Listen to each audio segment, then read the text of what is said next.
Ya. Ok, perfecto. Bueno, pues nuevamente, buenas tardes a todos, a todas. Bienvenidos a la sexta sesión del Seminario de Investigación en Ciencias del Comportamiento. Hoy tenemos la presentación de colega y amigo Pablo Ignacio Soto Mota, que también ya ha sido, este, ya lo hemos tenido, ya hemos tenido el gusto de tenerlo por acá en otras ocasiones. Este, bueno, voy a leer brevemente una breve reseña de Pablo. Pablo es actualmente ya doctor, acaba de obtener el grado. Felicidades, Pablo. Gracias. Doctor en economía por parte de la Escuela Noruega de Economía. Y además también, justo esto estábamos platicando hace un momento, acaba de llegar a México para ingresar como profesor investigador en el Colegio de México. Así que también, pues enhorabuena, Pablo. Esperemos que tengas una muy buena estancia de investigación y de trabajo acá Muchas gracias. Muchas en gracias. México. Sí. Eh, y bueno, también Pablo estudió la licenciatura en el CIDE y la maestría en Economía en el Colegio de México, Sí. además de que es egresado de la licenciatura en Filosofía por parte de la UNAM. Pablo está especializado en Economía Conductual y Métodos Experimentales en Ciencias Sociales, y sus líneas de investigación son comportamiento ético, el diseño de políticas públicas y temas como la justicia intergeneracional. La presentación de hoy está titulada Errores, sesgos e ilusiones, una crítica y una propuesta al paternalismo libertario. Pues Pablo, muchísimas gracias por aceptar la invitación. Bienvenido a México, bienvenido al seminario en vivo. Sí. Y bueno, pues te dejo la palabra. Bueno, muchas gracias y muchas gracias a todas y todos por conectarse. Y sí, digo, para mí es un gusto presentar en el seminario, que además es un seminario único en el país por estar dedicado específicamente a la economía del comportamiento, ¿no? Entonces creo que es un esfuerzo muy padre lo que están haciendo. Em, A diferencia de el año anterior, que presenté algunos resultados de investigación, este año lo que voy a presentar es más una serie de argumentos que tienen que, o sea, que un poco combinan mis mayores intereses, ¿no? Entre la filosofía y la economía del comportamiento. Entonces, es una serie de argumentos, quizás desde la filosofía, que constituyen un poco una crítica a los argumentos tradicionales sobre lo que se conoce como paternalismo libertario, que vamos a dar ahí un pequeño reforzamiento sobre lo que es. Em, y voy a intentar también adelantar quizás una propuesta, a pesar de que sea quizás en una manera muy, muy breve, ¿no? Y estos temas, o sea, estas críticas que se pueden pensar, o sea, desde la filosofía, no necesariamente como críticas, sino, no necesariamente como en el sentido negativo de una crítica, sino más bien como una invitación a la reflexión y una invitación a la precisión conceptual, están basadas en los conceptos de errores, lo que entendemos por sesgo, y un poco voy a estar haciendo ahí el paralelo con las ilusiones ópticas, ¿no? Entonces, eh, eh, eso.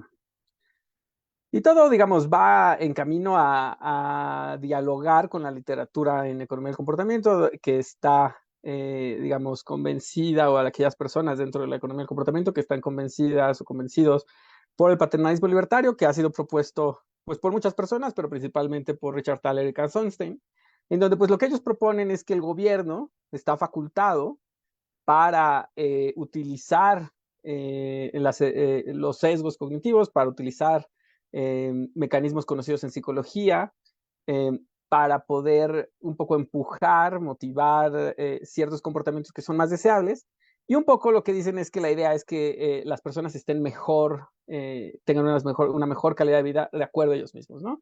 Entonces, la idea del paternalismo libertario en ese sentido pareciera como ser muy atractiva, ¿no? Y digo, o sea, en líneas generales, lo digo, a quien no le gusta, ¿no? Digo, yo estoy convencido en que eh, o sea, digamos, es un buen objetivo, ¿no?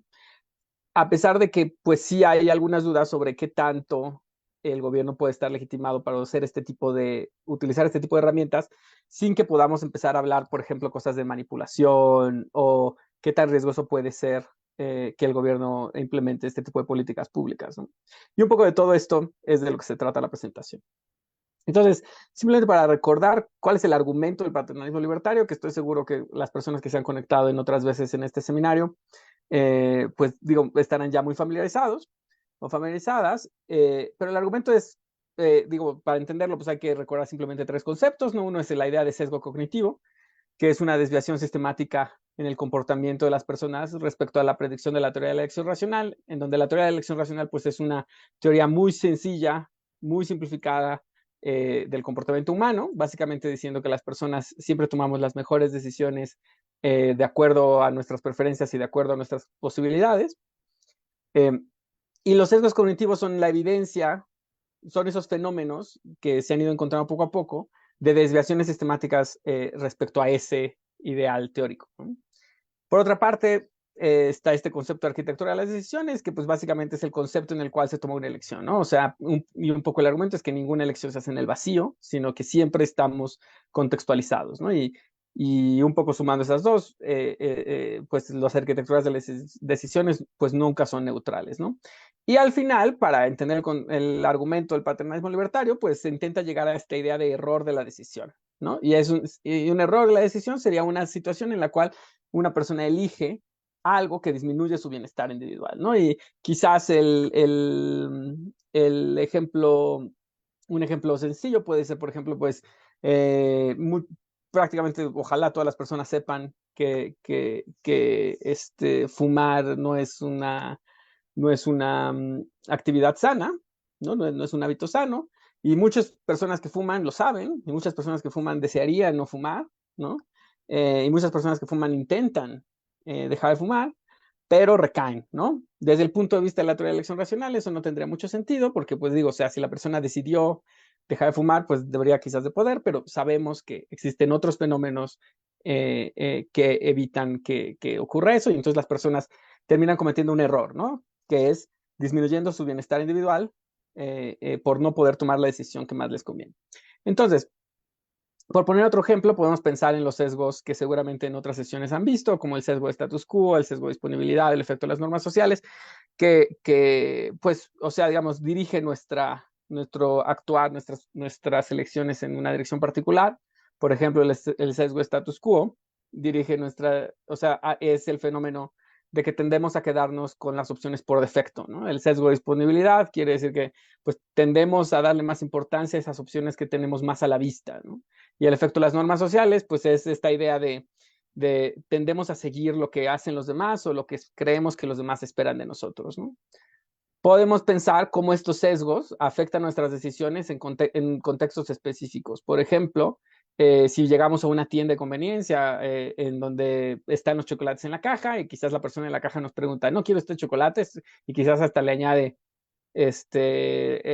todo el mundo está comprando chocolates ahorita, ¿no? Y pues o sea, ¿por qué ponen los chocolates en la caja? ¿Por qué es que nos hacen esa pregunta? Pues porque saben que cuando hacen esa pregunta y ponen los chocolates en la caja de esa manera, pues están activando estos sesgos, ¿no? Nos quedamos con la opción por defecto, que es tomar los chocolates, nos están poniendo los chocolates enfrente para que los tomemos, y quizás utilizan también el efecto de las normas sociales o de la saliencia para motivarnos a tomar chocolates, ¿no? Y entonces eso podría llevarnos un error, ¿no? Si nosotros habíamos decidido intentar llevar una alimentación más sana, pues terminamos comprando los chocolates que no quería, ¿no? Me gustaría que esto fuera un ejemplo, es más una anécdota. Justamente hace media hora me acabo de comprar una dona que no tenía pensado comprarme. Pero digo, bajé a comprarme un café, vi la dona y digo, ya sabemos qué pasó. Entonces, el argumento del paternalismo libertario, pues es pues simplemente que, dado lo que ya hemos platicado, dado que los sesgos cognitivos y la arquitectura de las decisiones llevan a errores de la decisión y eso lleva a menos bienestar, quizás el gobierno podría intervenir esa arquitectura de las decisiones, quizás podría cambiar el contexto en el cual tomamos una decisión para mejorar nuestra decisión y de esa manera aumentar nuestro bienestar, ¿no? O sea, y entonces, o sea, y como sabemos, pues el concepto de notch es esta idea de que son cambios en el contexto que no prohíben ninguna opción ni tampoco cambian los precios de las opciones demasiado, ¿no? Que seguramente también lo han discutido en otras sesiones del seminario, ¿no? Entonces, eh, o sea, digamos, el paternalismo libertario se dice paternalista porque los paternalistas los paternalistas libertarios asumen que tienen una ventaja epistémica respecto al individuo. ¿Qué quiere decir esto? Pues los paternalistas libertarios asumen que ellos saben lo que le conviene al individuo, ¿no? O sea, si el gobierno fuera a intervenir en la cafetería de abajo de donde vivo y le interviniera para que no me pusieran la dona enfrente, pues lo harían asumiendo que ellos comprenden que yo podría caer en la tentación, comprenden que no me conviene comer esa dona. Y se asumen libertarios porque, por la definición misma de Notch o de empujón, pues estas son cambios en el contexto que no afectan mi libertad de elección y no eliminan opciones ni agregan costos, ¿no? En el caso, por ejemplo, de la cafetería, podría ser que pues, pusieran las donas no justamente en la caja, sino que quizás las pusieran en la cocina y que yo las tuviera que pedir explícitamente, que en la caja en vez hubiera otro tipo de comida más saludable, ¿no? Quizás una ensalada, ¿no? Entonces, el paternalismo libertario es esta idea de que asumiendo que yo tengo unos sesgos cognitivos y es posible cambiar la arquitectura de las decisiones de tal manera que el gobierno que sabe qué es lo que me conviene me ayude a evitar el error de la decisión y de esa manera aumente mi bienestar, ¿no? Ahora, pues este argumento pues resulta muy sugerente porque pues es muy evidente que tenemos estos sesgos, ¿no? Déjenme ver si aquí estoy compartiendo el sonido. Aquí voy a compartir el sonido también.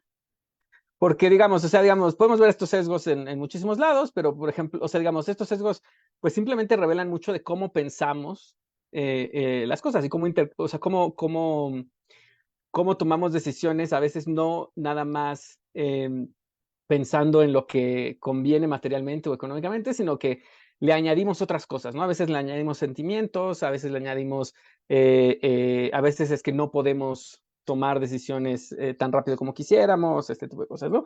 Un ejemplo que me parece sensacional, que lo vi presentado hace algunas semanas, es este comercial. Vamos a verlo, es un comercial de IKEA.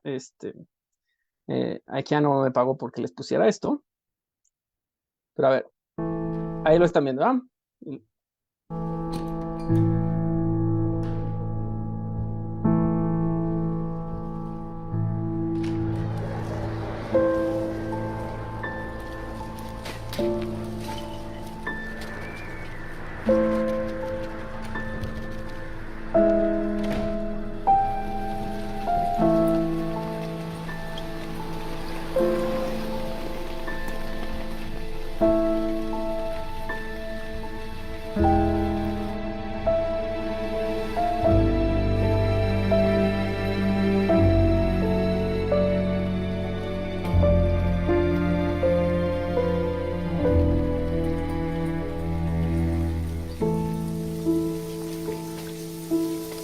Many of you feel bad for this lamp. That is because you're crazy. It has no feelings, and the new one is much better. Entonces, digamos, o sea, ¿qué es lo que pasa? ¿No? O sea, digamos, el comercial está hecho de alguna manera en la cual, pues es inevitable que a ver, creo que dejo la pantalla de presentación, déjenme la pongo por acá. Pues el comercial está hecho de una manera en la cual, pues es inevitable que, que nos sintamos mal por la lámpara vieja, ¿no? Y, o sea, y que hasta, en 30 segundos, el comercial logra que armemos una historia, ¿no? O sea, la lámpara vieja ha estado con esa persona toda la vida y ahora la están abandonando, tirándole en la calle, trajeron una lámpara nueva y se siente abandonada, ¿no? Y al final, pues es el shock o sea, digamos, el comercial está basado en la idea de decir, o sea, no le pongas sentimiento a las cosas, simplemente compra lo que te conviene, ¿no? Obviamente ellos quieren que compren en su tienda, pero revela o sea, digamos, ahí el comercial explota, o sea, revela cómo se puede explotar esta idea de que nuestras decisiones no necesariamente son enteramente racionales, ¿no? Porque, o sea, al final, pues le generamos, por ejemplo, apego a ciertas cosas, ¿no? Y eso es algo que en economía del comportamiento, pues sabemos que se llama un poco como el efecto dotación, por ejemplo, ¿no? Aquí, en este caso, pues le metieron emociones o sea, digamos, a un objeto totalmente inanimado, ¿no? Entonces, pues este es el tipo de fenómeno de lo que estamos hablando, ¿no? También, por ejemplo, pues está el conocido sesgo del dígito izquierdo, ¿no? Que es la razón por la cual muchas veces los precios están así de 1999, ¿no? Y hay mucha evidencia de cómo pues las personas realmente caen o sea, realmente tienen este sesgo, ¿no? O sea, realmente esta es una curva de demanda. Quienes sean economistas, pues saben, o sea, digamos, o sea, mientras el precio es más elevado, la demanda va cayendo, pero en esta gráfica se ve cómo, o sea, que está construida con las demandas de 37 productos, cómo cada vez que se pasa a un siguiente nivel hay un brinco en la curva de demanda, ¿no? Entonces, esto es el sesgo del dígito izquierdo, ¿no? No es lo mismo que algo cueste 3.99 a que cueste 4. No es lo mismo que cueste 6.99 a que cueste 7, ¿no? Entonces, o sea, este es un sesgo que de verdad las personas tienen y de verdad las personas toman decisiones siendo afectadas por este sesgo. Y pues este es el tipo de, por decirlo así, error que los paternalistas libertarios intentan salvarnos, ¿no?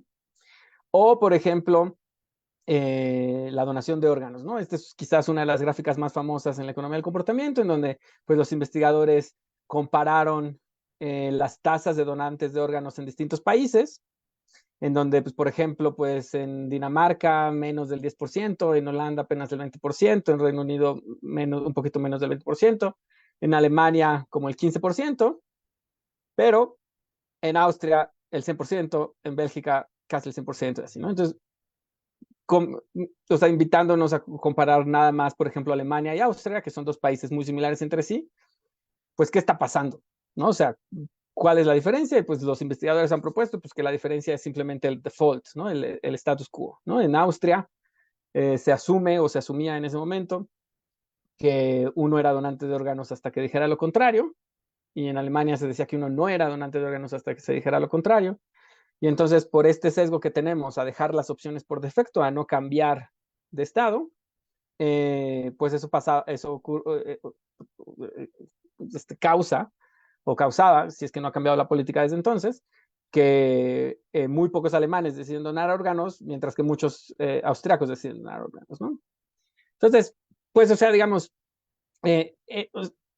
dado que existe tanta evidencia sobre estos sesgos cognitivos, la idea del paternalismo libertario pues resulta muy atractiva, ¿no? Porque es, ¿qué tal que el gobierno sabe de esto y entonces, o sea, cambia la regla de tal manera de llevar a los alemanes para acá, ¿no?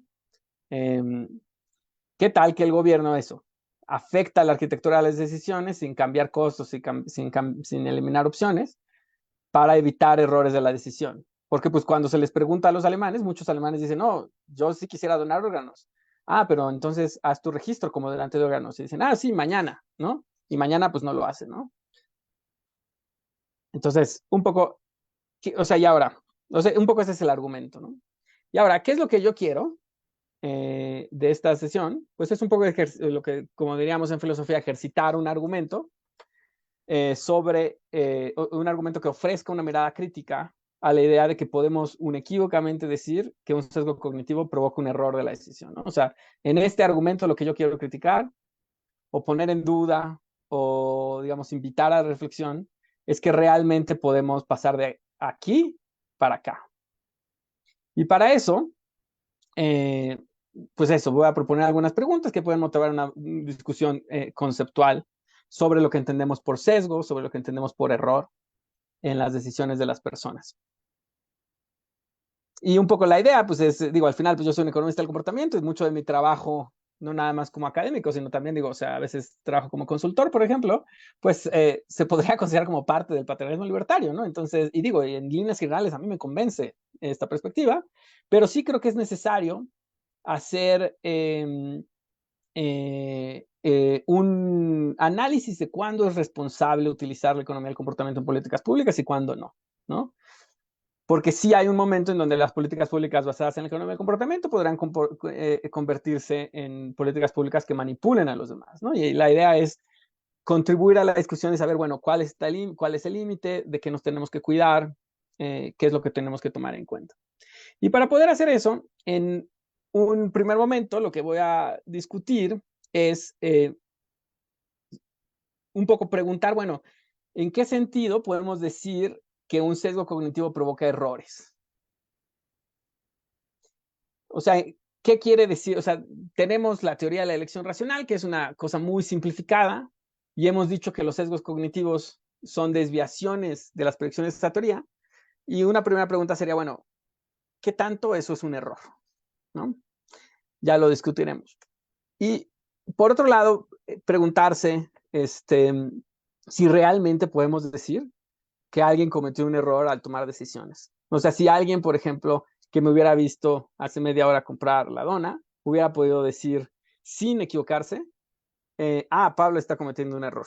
¿No? Pues porque para poder ser paternalistas libertarios, el gobierno tiene que poder decir inequívocamente, eso es un error. Pero hay que preguntarnos si eso es realmente posible, ¿no? El argumento que voy a ofrecer por acá sobre esta primera parte, pues está un poco inspirado por el muy fantástico libro de Dan Sperber y Hugo Mercier, que se llama The Enigma of Reason. Ahí les voy a pasar la referencia cuando pase la presentación, en donde pues eso, ellos un poco se preguntan esto, ¿no? Y este otro argumento pues, recoge parte del trabajo de Robert Sungden en su libro que se llama The Community of Advantage, ¿no? En donde él también, como un economista del comportamiento, pues ofrece una mirada crítica a veces a los usos desmedidos que se hacen de ella, ¿no? Pero bueno, entonces, la primera parte, ¿no? ¿En qué sentido podemos decir que los sesgos son errores?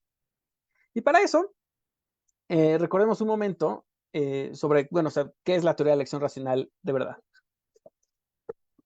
La teoría de la elección racional, pues es una teoría que intenta explicar cómo es que las personas toman decisiones.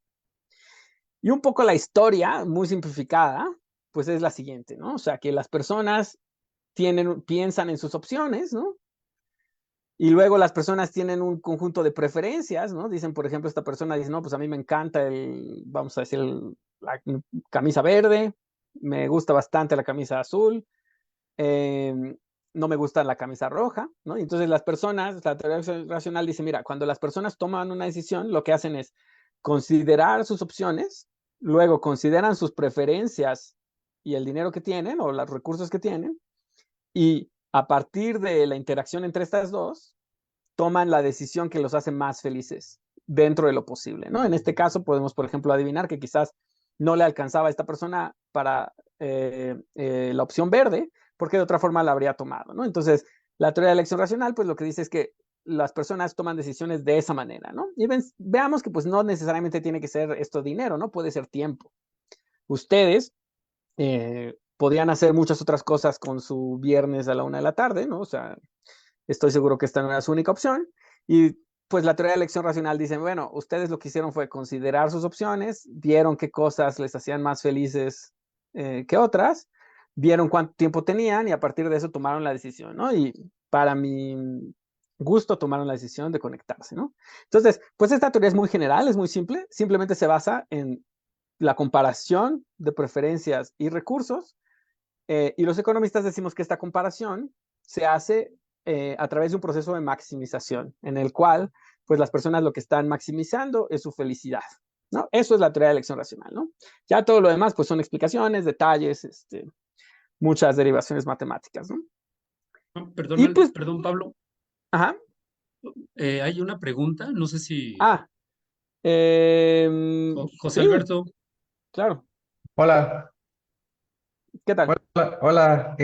Oye, bueno, tratando de entender aquí cómo consideramos un error, o sea, si lo entendemos por el lado emocional, o sea, entiendo la parte de que, bueno, tal vez la mejor respuesta es la que me causa mejor felicidad o mayor felicidad, pero ¿qué pasa cuando, pues, en esas decisiones racionales, pues, a veces tenemos que hacer cosas que no nos causan felicidad, pero nos causan mayor bienestar a futuro, o sea, bueno, racional. ¿Tienes un ejemplo? Pues no sé, o sea, no me gusta trabajar, pero tengo que pagar deudas. Y te gusta más el sentir que ya pagaste tus deudas, o sea, estás más feliz sintiendo que ya pagaste deudas a sentir que tienes las deudas, ¿no? O sea, estás más feliz sin deudas que con deudas, Ajá. ¿no? Entonces, o sea, en ese sentido estás haciendo esto también, ¿no? O sea, digamos, no es que siempre hagas lo que te hace más feliz en este momento, sino que haces lo que te hace más feliz en general, ¿no? Es la idea de la teoría de la elección racional, ¿no? O sea, de Ok, que un poco como que tú estás pensando no nada más en el José de ahorita, y dices, estás pensando también en el José del futuro, y un poco en el José de en medio, ¿no? Entonces dices, bueno, o ajá, sea, a pesar de que ahorita no me gusta trabajar y me molesta, eh, pagar mis necesidades y mis deudas y lo que sea, me va a hacer más feliz en general, ¿no? ajá, pero por Esa ejemplo, es o la sea, explicación. ahorita que entramos a fechas navideñas, puedo, o sea, ya me pagan la quincena y puedo comprar, puedo pagar mis deudas o darme un gustito, o sea, como que Ajá. para que me va a dar esa felicidad inmediata. Eso también, o sea, dentro de mi construcción lo puedo considerar un error porque no O- estoy cumpliendo con una responsabilidad, claro, o pero sea, exacto, porque digamos, justamente es lo siguiente, ¿no? Que es, ¿dónde es que la economía del comportamiento dice que las personas cometemos errores? Es aquí, ¿no? Porque, digamos, en ese ejemplo que pusiste, que ahorita mencionaste, ¿no? Vienen épocas navideñas, yo tengo dinero, lo que me gusta es no tener deudas, también me gusta darme un gustito, pero prefiero no tener deudas y para nada me gusta darme muchísimos gustitos y tener incluso más deudas, ¿no? Sin embargo, lo que termino haciendo es dándome el gustito, no pagando mis deudas, ¿no? Entonces, ahí desde la economía del comportamiento diríamos que cometí un error, ¿no? ¿Y cuál fue ese error? El no evaluar mis preferencias de forma correcta, caer en una tentación, ¿no? Entonces es vale. un error de mi evaluación de preferencias, ¿no? Eh, en ese, ¿Y cuál es la consecuencia de ese error? Que pues tengo menos bienestar, tengo menos felicidad. No sé si eso un poco como resuelve tu duda, José Alberto. Sí, sí, sí, muchas gracias. Exacto. O sea, entonces eso, o sea, digamos, la teoría de elección racional, pues pareciera como muy sugerente, ¿no? Pues que es simplemente decir, bueno, pues las personas están intentando actuar o decidir buscando su felicidad e intentando maximizar su bienestar de acuerdo a lo que pueden obtener, pero pues la economía del comportamiento, como seguramente han visto en otras sesiones, pues lo que viene es a criticar eso, ¿no? ¿Y qué es específicamente lo que critica? Lo que critica es nuestra capacidad de evaluar nuestras opciones de forma correcta, evaluar nuestras preferencias de forma correcta, ¿no? Ahora, un poco como para este argumento que quiero hacer, es bueno, o sea, hay que pensar como, bueno, o sea, que la razón es una, o sea, lo que pensamos como racionalidad, pues es una manera en la cual percibimos el mundo, ¿no? Y podemos pensar que otra manera en la cual percibimos el mundo es la visión, ¿no? Sin embargo, sabemos que, pues a veces lo que vemos con los ojos, a veces se equivoca de manera predecible, ¿no? Y podríamos decir entonces que tenemos sesgos visuales, ¿no? Aunque pues estos sesgos, como vamos a ver, vienen de distintas maneras. Podemos, así como teníamos nuestra teoría de elección racional, podemos pensar en algo que podríamos llamar, por ejemplo, la teoría de la percepción visual, ¿no?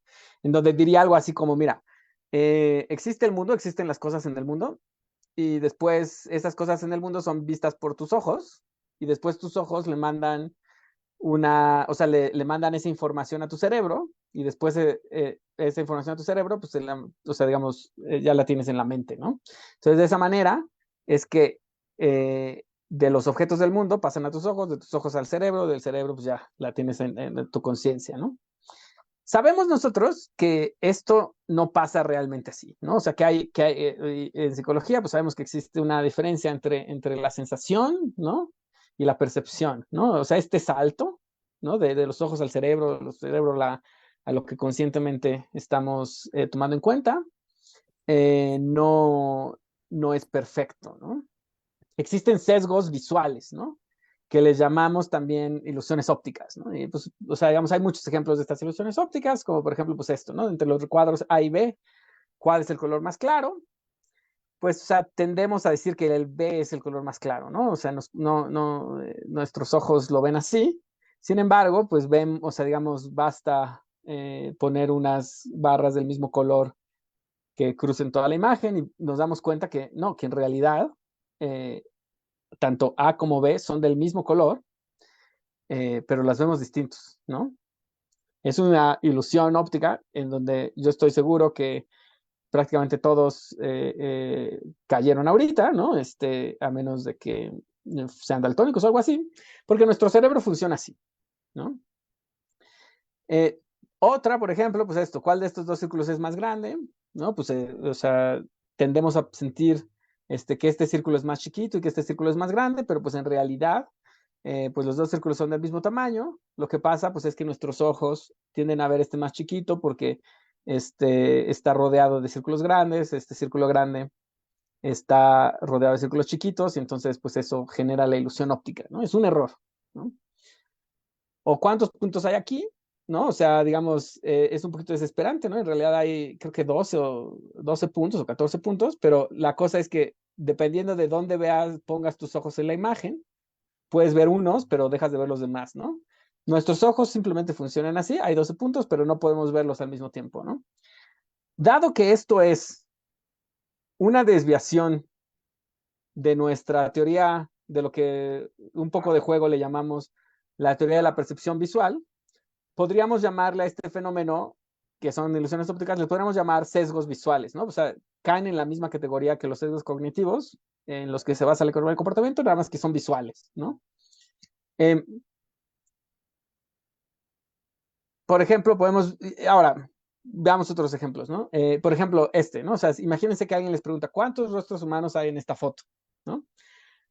Si aún no la han visto, pueden, por ejemplo, parpadear muy rápido viendo la imagen. Los invito a hacerlo. Y entonces, si lo hacen, van a ver, o sea, su cerebro va a generar como una cara entre el pelo y el suéter de esta niña, ¿no? Da un poquito de miedo, es la primera vez, ¿no?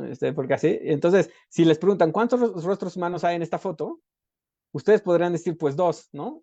Esta niña, esta niña, pero quizás alguien que vio la imagen mientras parpadeaba diría que 3, o diría que 1, ¿no? Dado que o sea, todos podemos tener esta experiencia visual, es una desviación sistemática de la idea de que nuestros ojos perciben perfectamente, nos ayudan a percibir perfectamente lo que ven y lo llevan a nuestra mente. Dado que esa es una desviación sistemática, pues podríamos llamar esto un sesgo visual, ¿no? De la misma manera, por ejemplo, que es muy conocido, ¿no? Bueno, o sea, ¿qué dice aquí? Pues si lo vemos así, diríamos, pues dice ABC, pero si nos dicen, ¿qué dice aquí? Pues diríamos, no, pues de aquí dice 12, 13, 14, ¿no? Pero pues en realidad el signo de en medio es el mismo, solamente que aquí sentimos que es una B porque está precedido por A y está sucedido por C. Aquí sentimos que es 13 porque está precedido por 12 y sucedido por 14, ¿no? Entonces, pues todos estos sesgos, o sea, todos estos fenómenos, nos llevan a pensar que pues esta teoría o sea, vamos a decir, una teoría muy simplista de la visión está equivocada, ¿no? O sea, porque, o sea, digamos, hay errores sistemáticos en los que todos caemos, ¿no? Sin embargo, nadie diría que esto quiere decir que estemos ciegos. O sea, o sea, el hecho de que existan estos fenómenos de las ilusiones ópticas no quiere decir que seamos ciegos, ¿no? Simplemente quiere decir que nuestros ojos funcionan de una manera, nuestra visión funciona de una manera distinta a la propuesta por esta teoría. Y de hecho, pues existen muchas explicaciones de por qué caemos en estas imágenes, por qué caemos en estos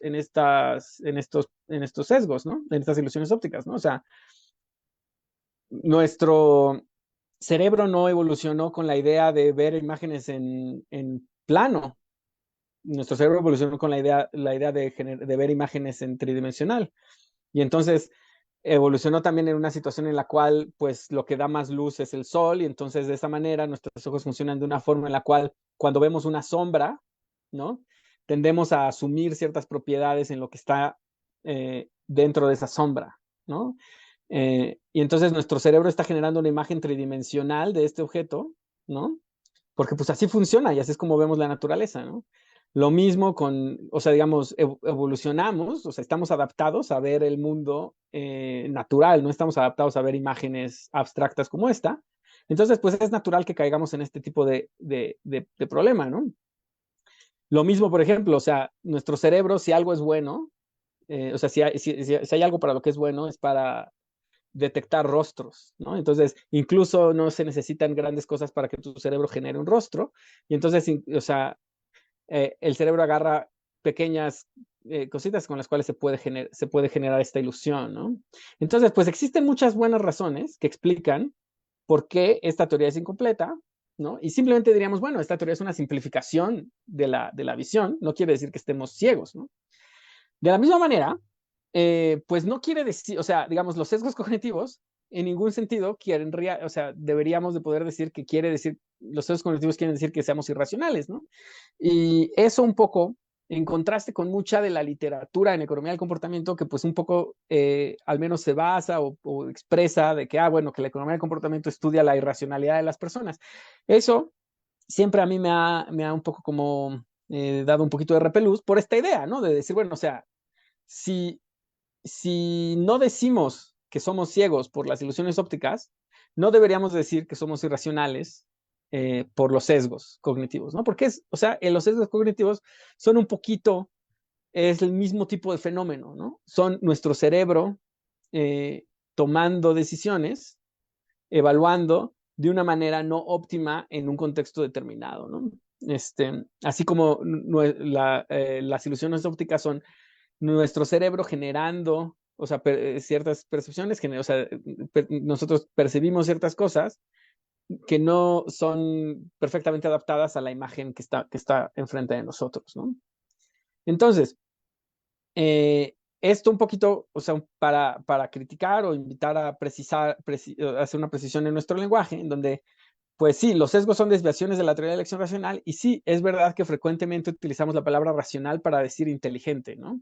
Y al inicio, cuando se empezaba a popularizar el paternalismo libertario, pues a veces se proponía esta comparación entre, pues es que la teoría de elección racional dice que todos los seres humanos somos como el doctor Spock de Viaje a las Estrellas, ¿no? Como sin sentimientos, perfectamente racionales, perfectamente dirigidos a nuestros objetivos, cuando en realidad somos como Homero Simpson, ¿no? O sea, no tan inteligentes, impulsivos, emocionales, ¿no? Pero pues en realidad la historia no es esta, ¿no? Es simplemente que tenemos una racionalidad que está adaptada a contextos en los cuales no son los que nos desenvolvemos todo el día. Entonces, pues tendemos a caer en cosas como ilusiones ópticas, pero cognitivas, ¿no? Entonces, ¿son los sesgos evidencia de racionalidad? Pues no. Tenemos que acordarnos que en la teoría de elección racional, lo que es racional no es el sujeto, sino son las preferencias, ¿no? Y si ustedes se van a la teoría un poquito como más dura, pues sabemos que con racionalidad, con la palabra racionalidad, nos queremos referir a algo más parecido a lo que diríamos como consistencia que a lo que definiríamos como inteligencia, ¿no? Entonces, quizás una manera más precisa de presentar la economía del comportamiento sería decir, y en ese sentido el paternalismo libertario sería decir que pues los seres humanos no es que seamos irracionales, sino que somos inconsistentes o que somos menos predecibles que lo que la teoría de elección racional supone. Ahora, podemos pensar también, darnos cuenta también, que pues no todos estos errores visuales son iguales, ¿no? Y eso nos debería llevar a pensar que también no todos los sesgos cognitivos son iguales. Y no son iguales en un asunto crítico. Por ejemplo, si nos preguntan, ¿qué es lo que hay ahí? Y respondemos lo que vemos, literal, en estas imágenes, o sea, respondemos que el cuadro B es más claro que el cuadro A, y respondemos que este círculo es más chico que este círculo, ¿se puede decir que cometemos un error? Y pues yo pienso que sí, ¿no? O sea, sí es un error, o sea, es equivocado, es falso decir el cuadro B es más claro que el cuadro A, ¿no? Entonces, imaginemos que esto fuera un examen, ¿no? O sea, si el examen fuera cuál es el cuadro más claro y decimos que B, la tendríamos mal en ese examen, ¿no? Definitivamente. Sin embargo, a veces estas ilusiones ópticas no necesariamente diríamos que son errores, ¿no? Y ejemplo de esto pues, son estas dos, ¿no? O sea, ¿realmente hay 3 rostros humanos en esta imagen? Pues alguien, o sea, con toda justicia se podría decir, pues no necesariamente.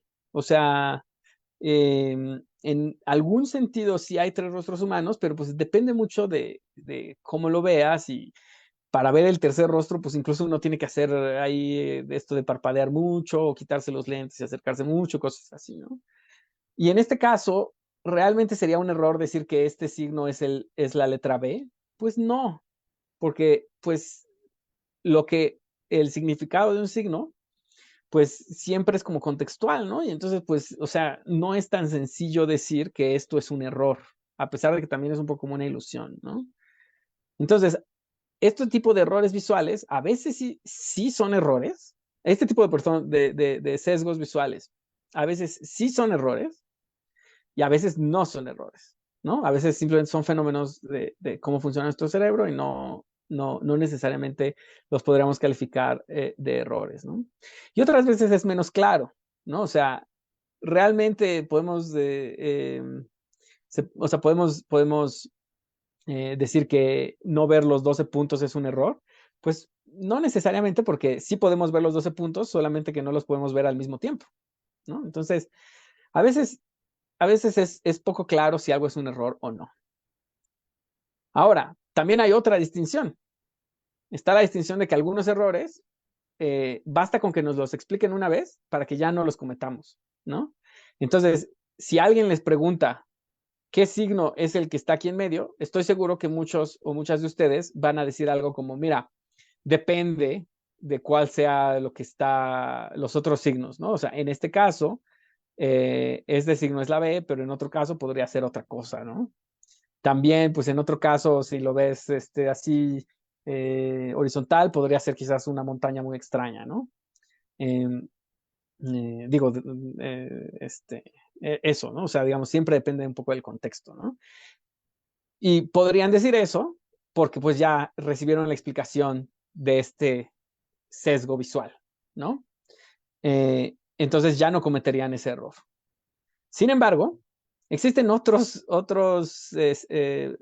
ilusiones ópticas que por más que se las expliquen, por más que nos las expliquen, no podemos dejar de cometerlas, no podemos dejar de caer en ellas. O sea, por más de que yo sé que aquí hay 12 puntos, cada vez que muevo mis ojos, no, o sea, nunca puedo ver los 12 puntos al mismo tiempo. O sea, es distinto a este caso, en donde sí, ya puedo ver que este signo puede ser el 13, pero en este caso no puedo dejar de caer en la ilusión óptica, ¿no? Entonces hay algunas veces en donde sí puedo dejar de caer en el sesgo y hay otras veces en donde no puedo dejar caer en el sesgo.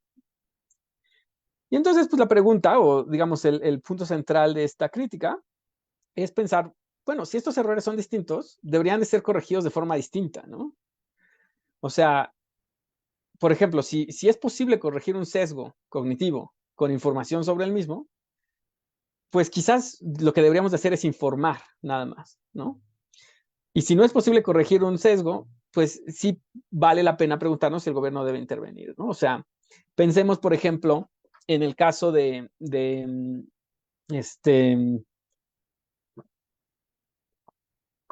del, eh, por ejemplo, muchas personas tienen sobreoptimismo, ¿no? Y entonces se sabe, por ejemplo, que los hombres tendemos a confiar más en nuestras propias habilidades de lo que deberíamos, mientras que las mujeres tienden a confiar menos en sus propias habilidades de lo que deberían, ¿no? O sea, entonces hay muchas veces en las cuales una mujer de muchas habilidades no se anima a participar en una convocatoria a un trabajo, por ejemplo, mientras que muchos hombres con pocas habilidades dicen, no, yo sí puedo participar en esa convocatoria, y entonces, pues eso, ¿qué es lo que termina pasando? Pues que los hombres, dado que son los que aplican, terminan quedándose el puesto, a pesar de que no son los mejor preparados o las personas más adecuadas, ¿no? Entonces, ¿y eso por qué? Pues por este sesgo, ¿no? Este problema de cómo funciona en general existe esta tendencia, esta diferencia entre géneros, ¿no?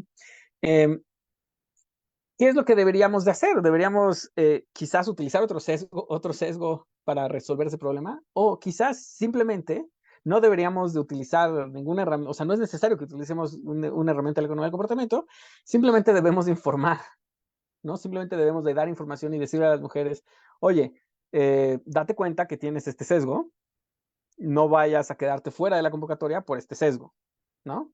Que sería un poquito como decirle a una persona, oye, no vayas a contestar nada más que es B, pues porque date cuenta que podría ser también un 13, ¿no?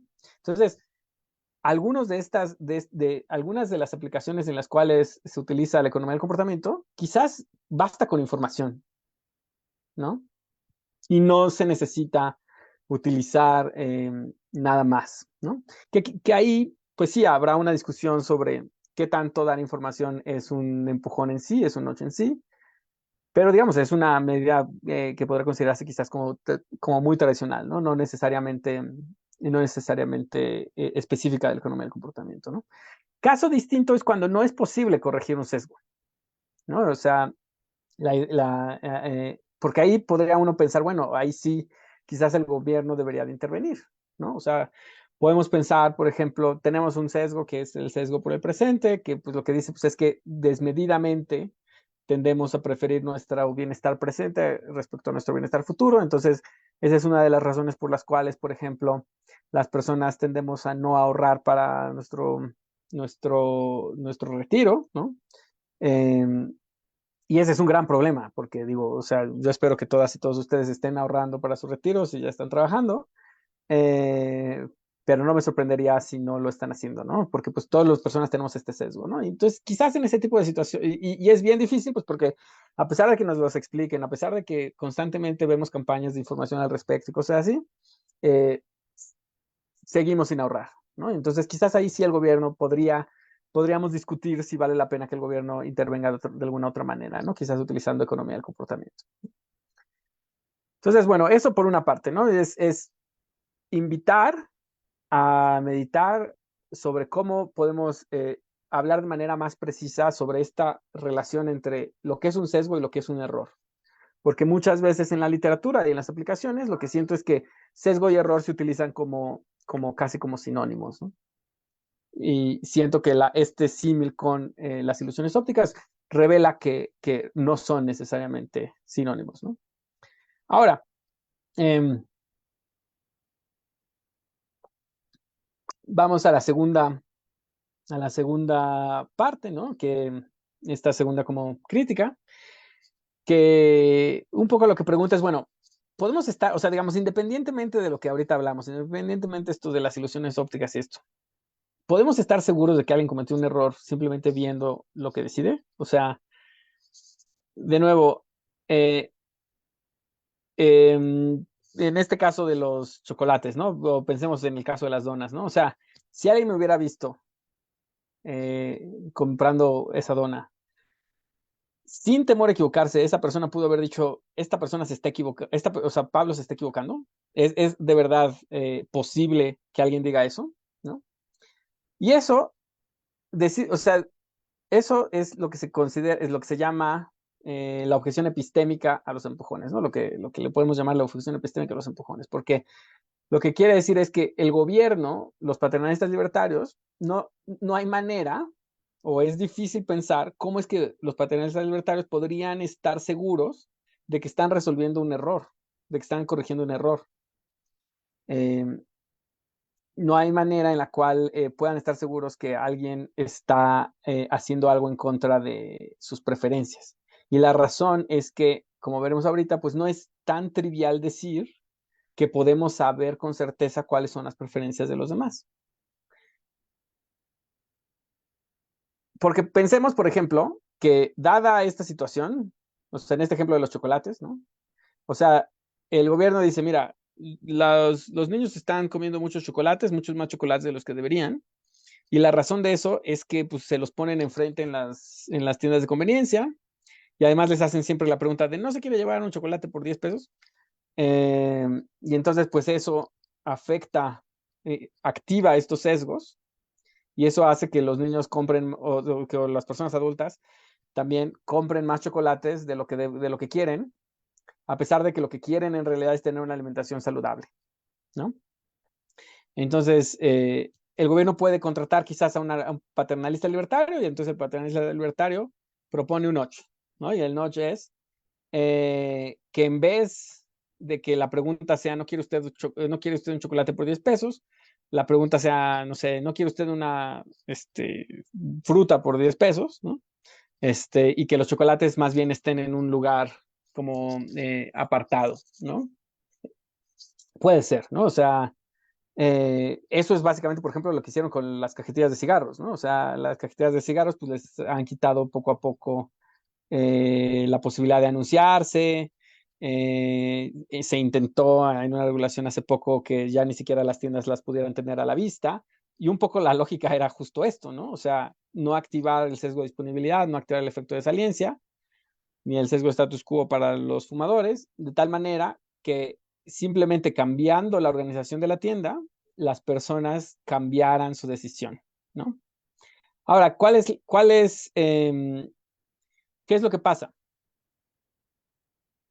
Nosotros sabemos por ¿qué tengo aquí? Esto.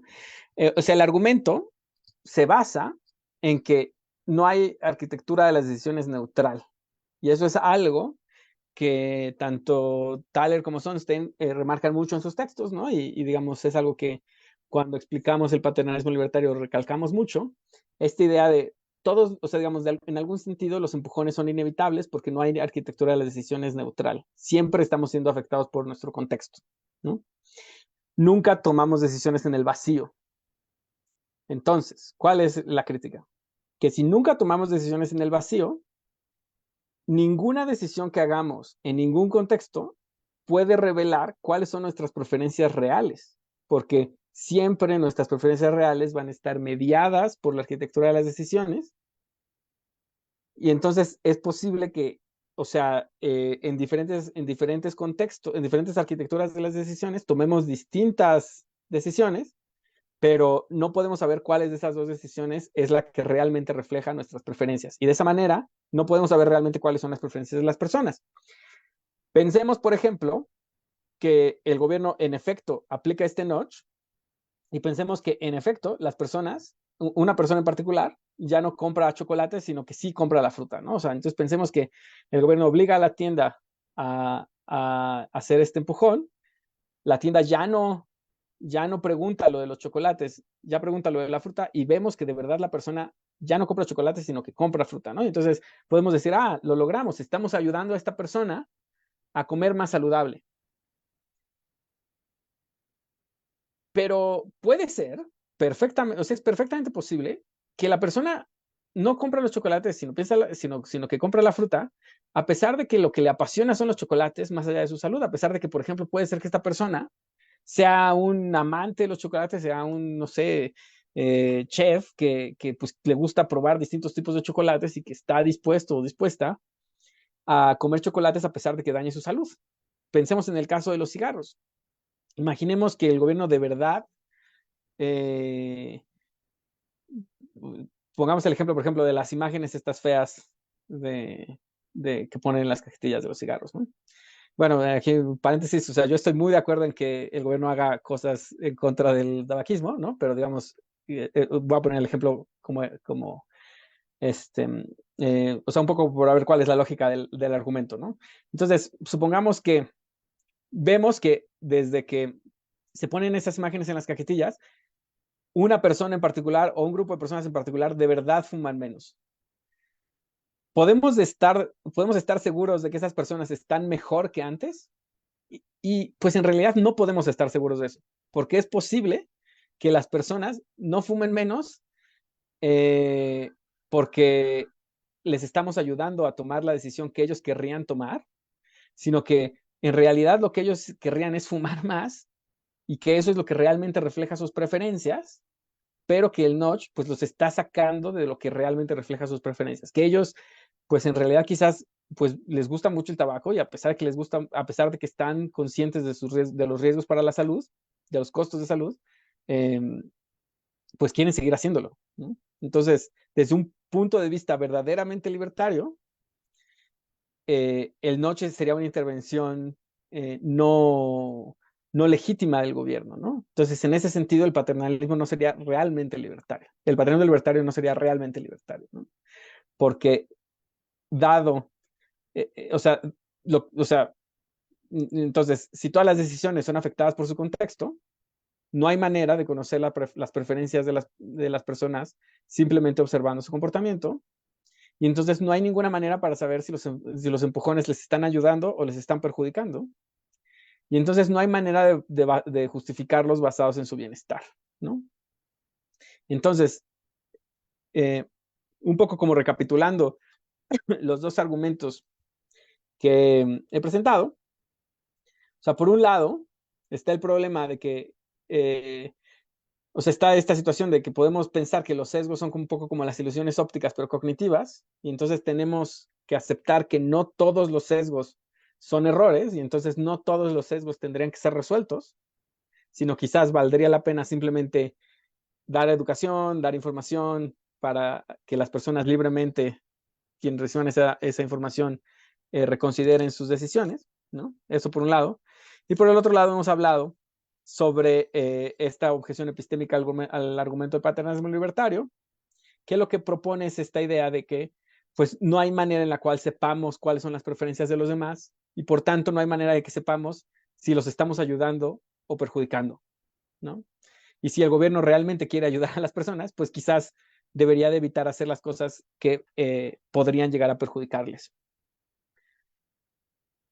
Y entonces, o sea, si sumamos estos dos como críticas, podríamos pensar que, bueno, que las políticas públicas conductuales podrían terminar siendo ineficientes y o perjudiciales.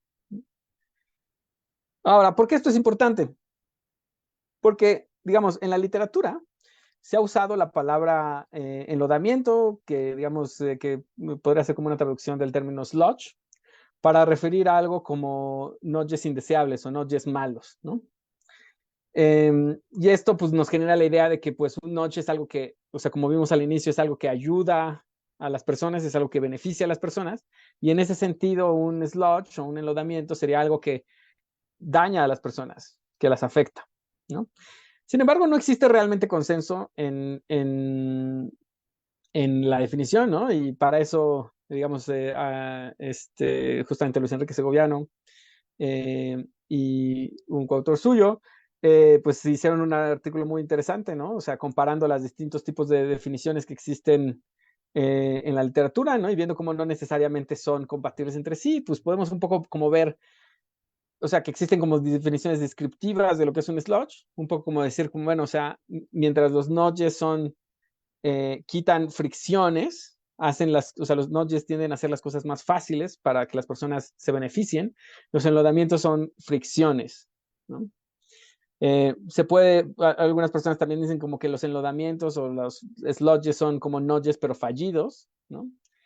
Y también hay otro tipo o sea, de algunas definiciones que pueden, o sea, que son más como normativas, ¿no? Como que los enlodamientos son empujones diseñados con malas intenciones, ¿no? O sea, como por ejemplo, pues, o sea, si una empresa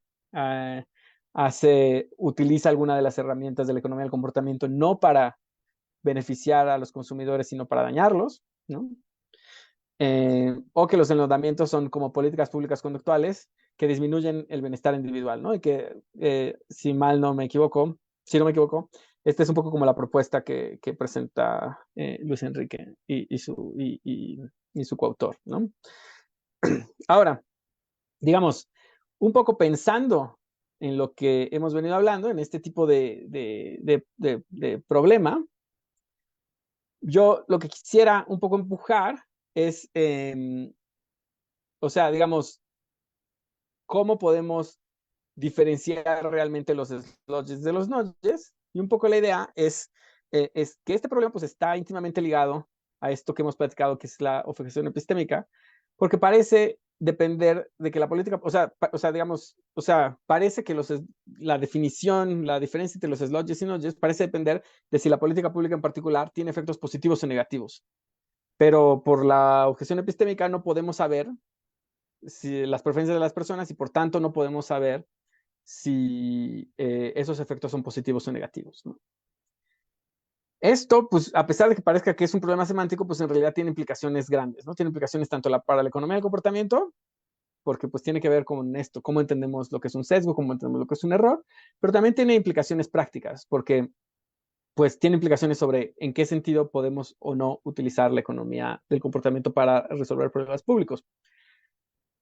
Un poco basado en este trabajo que hasta ahora he ido realizando, pues lo que quiero yo proponer en un trabajo posterior que se sume a estas dos críticas, pues es proponer una solución al problema basándome en lo que es la regla de oro, ¿no? Y seguramente ustedes habrán escuchado alguna vez la regla de oro, que es principio moral quizás más famoso de la historia, o sea, que aparece en muchísimas culturas, aparece en prácticamente todas las religiones, que es esta lógica de no hagas a los demás lo que no te gustaría que te hicieran a ti, ¿no?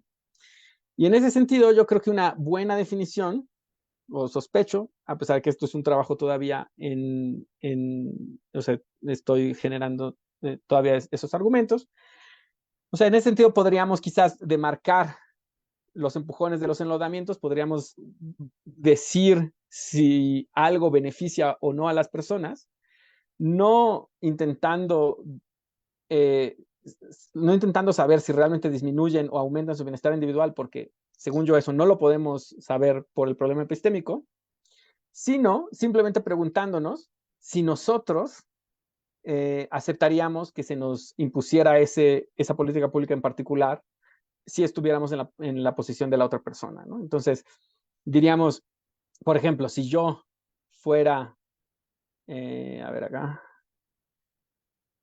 si yo fuera, ¿dónde está el argumento? Déjame nada más encuentro el argumento.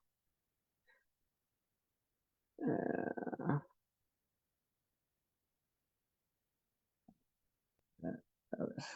Sí, si yo fuera, o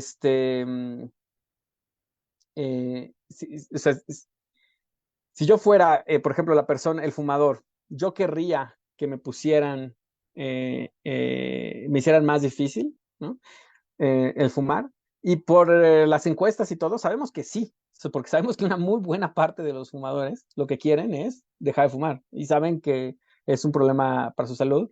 Y de hecho, una muy buena parte de los fumadores al menos ha intentado dejar de fumar una vez, ¿no? Entonces, en ese sentido, utilizando la regla de oro, podríamos decir, sí, en ese sentido el gobierno está facultado para aplicar esas políticas públicas basadas en la economía del comportamiento para eliminar ese mal hábito, ¿no?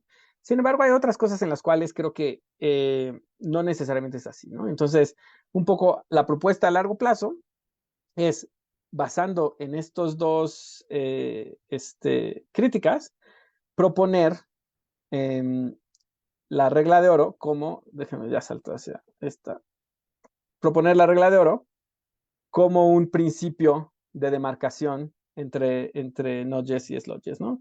Pero pues eso, ojalá, digamos, el próximo año o cuando me vuelvan a invitar, ya puedo presentar esa parte, ¿no? Pero en esta presentación lo que quería era, pues eso, mostrar esa mirada crítica a los conceptos de sesgo, a los conceptos de error y presentar también este problema epistémico en las políticas públicas conductuales, ¿no? Entonces, hasta aquí tengo la presentación. Si quieren, en este momento, pues podemos platicar más, podemos abrir a preguntas, dudas, comentarios, cosas así, ¿vale? Muchas gracias por su No, atención. muy bien, Pablo. Muchísimas gracias por la presentación.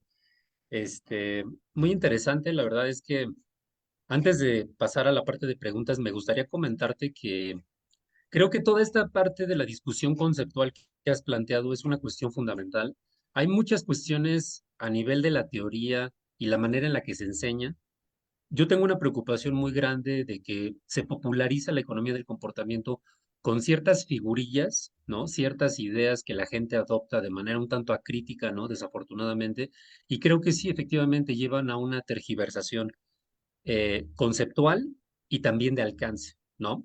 Y creo que lo que tú estás proponiendo aquí me parece que es un trabajo también que nos hace ver que una buena teoría, para que se pueda aplicar con mayor eficacia, pues tenemos que tener una claridad conceptual que justamente es parte de lo que estás proponiendo. Así que, pues, muy Sí, bienvenida la observación y sí, el exacto. O análisis. sea, en este sentido siento que quizás hoy en el seminario, digamos, mi labor fue más, o lo que he intentado hacer más en este trabajo es más una labor de filósofo que de economista, en ese sentido de intentar motivar una discusión sobre los conceptos, ¿no? Porque pues seguramente aquí en el seminario pues todas las sesiones pues hablan de sesgos, hablan de quizás errores, hablan de estos empujones, eh, asumiendo que quizás estos empujones siempre benefician a las personas, pero la idea es motivar a preguntarse, bueno, quizás no es así, ¿no? Y quizás Exacto. no podemos tan sencillo saber cuáles son las preferencias de los demás. Yo no sé,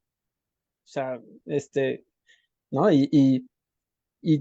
O sea, la crítica va un poco a decir, bueno, a ver, o sea, estas propuestas se han ido popularizando bajo la idea de, perdón si hay ruido de fondo, Sí, no, está bien. em, este, se han popularizado bajo este nombre de paternalismo libertario, ¿no? Entonces, si le vamos a llamar paternalismo libertario, pues tendría que ser libertario de verdad, ¿no? Y para que sea libertario de verdad, pues tendría que estar congruente con las preferencias de las personas, pero pues si no las conocemos, no podría ser así, ¿no? Le deberíamos de llamar paternalismo a secas, ¿no? Y pues nada de malo con eso.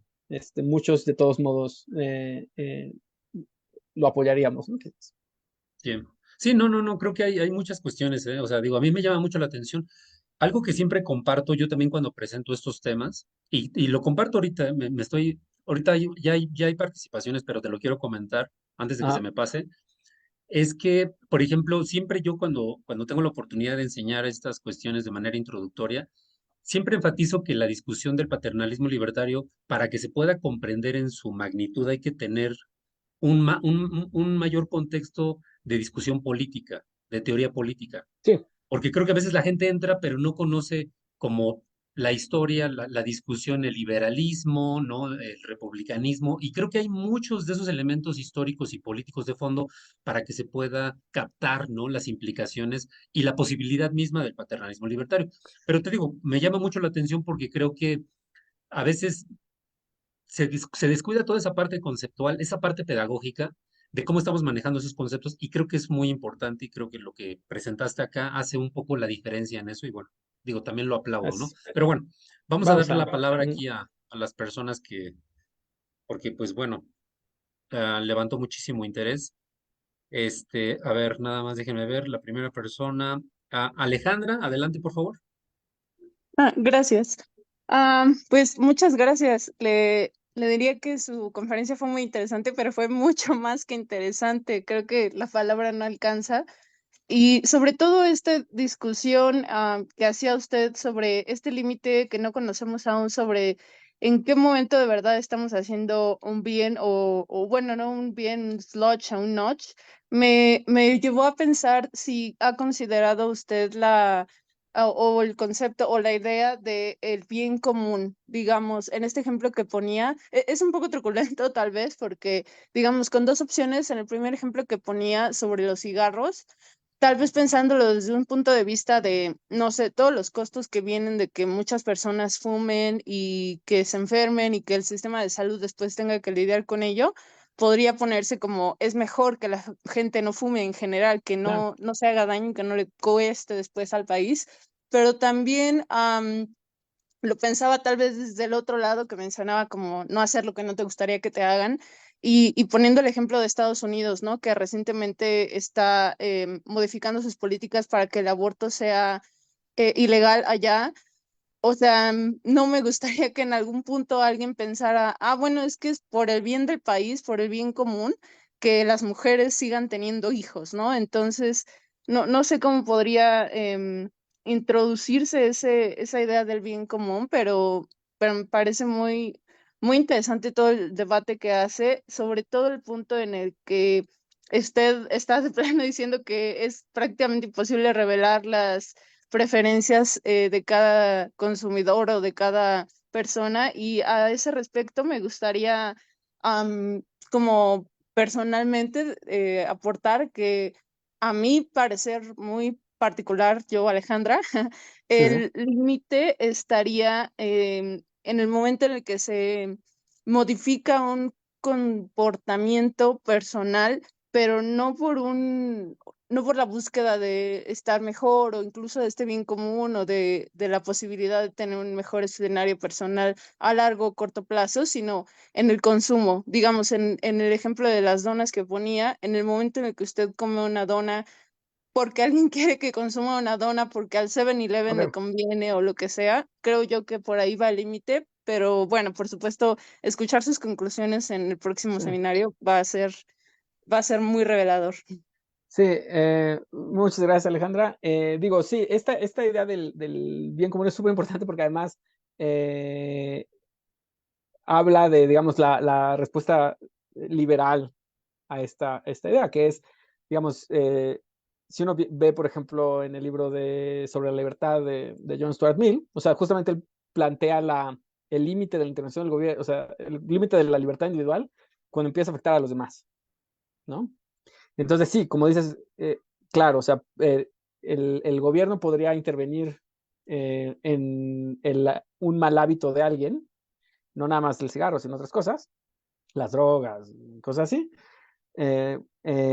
cuando afecta a los demás. Y es verdad, por ejemplo, pues el cigarro causa muchísimas enfermedades que le generan un costo adicional al gobierno, y en ese sentido un costo adicional a todos y a todos, a todas y a todos. Y en ese sentido, pues sí, el gobierno podría intervenir ahí, ¿no? Pero asumiendo que, pues, digamos, existen algunas cosas que, pues, solamente afectan individualmente, ¿no?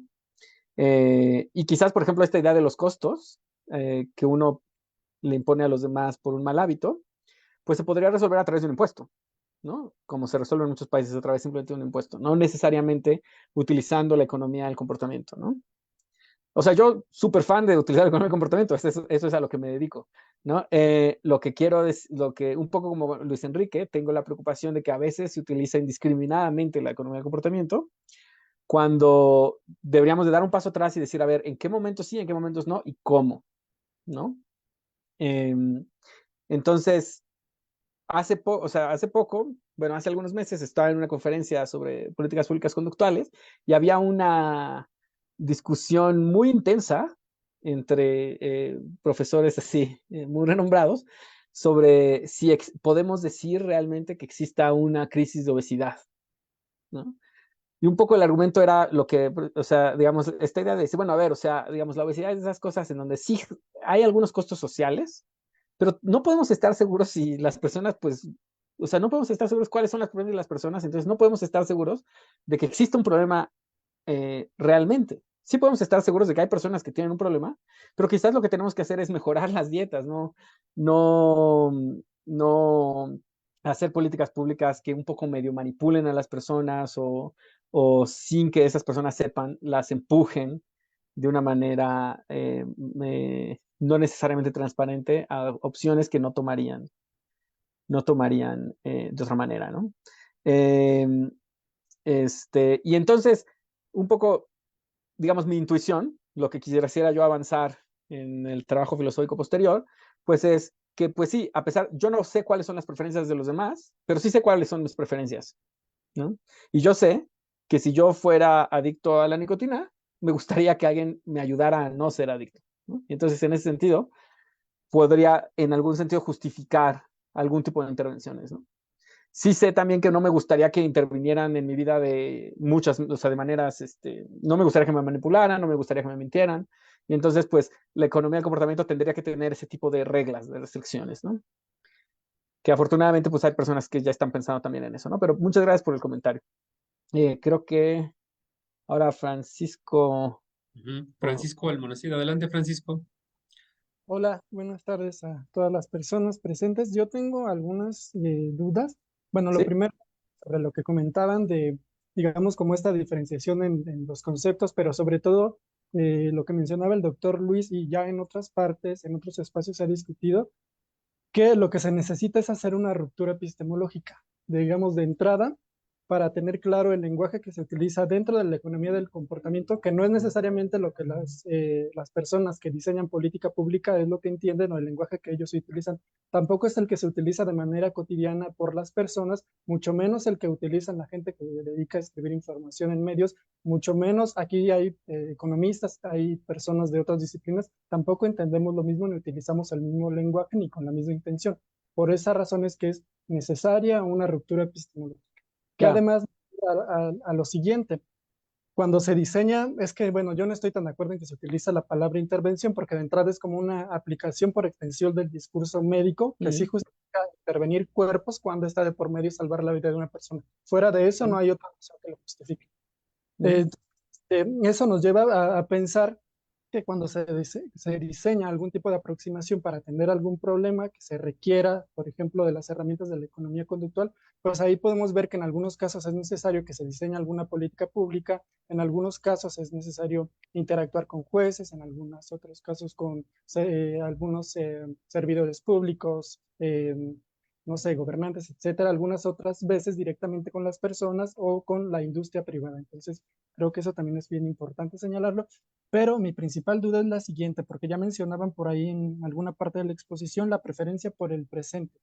Ah, Entonces, es necesario también reconocer que la preferencia es la tasa de preferencia temporal es distinta y eso nos lleva también a pensar en que hay distintos tipos de decisiones. Por ejemplo, en el área de interés en la que yo estoy trabajando, que es sobre todo suelos, ahí tenemos muy claro que hay decisiones de tipo cotidianas, decisiones tácticas y decisiones estratégicas, que no solamente está tomando en cuenta esta tasa de preferencia temporal, sino también el objetivo. Entonces yo no ah. sé, no, economía del comportamiento, si tienen estas distinciones, si se han pensado cómo se estarían eh, evaluando y principalmente pensándolo con estas tasas de preferencia por el presente. Eh, Y bueno, uh, no, mm. no, perdón, adelante, ya con esto No, termino. Gracias. ok, perfecto, gracias Francisco. No, totalmente de acuerdo en esta idea o sea, de los lenguajes, ¿no? De sí, o sea, digamos, los términos que uno utiliza en con algunos objetivos tienen que ser distinto que en otros, ¿no? Y sí creo que, digamos, que quienes nos dedicamos a esto haciendo investigación o aplicándolo, pues sí creo que tenemos un poco la responsabilidad de usar los términos más específicos posibles, ¿no? Y los más claros posibles, ¿no?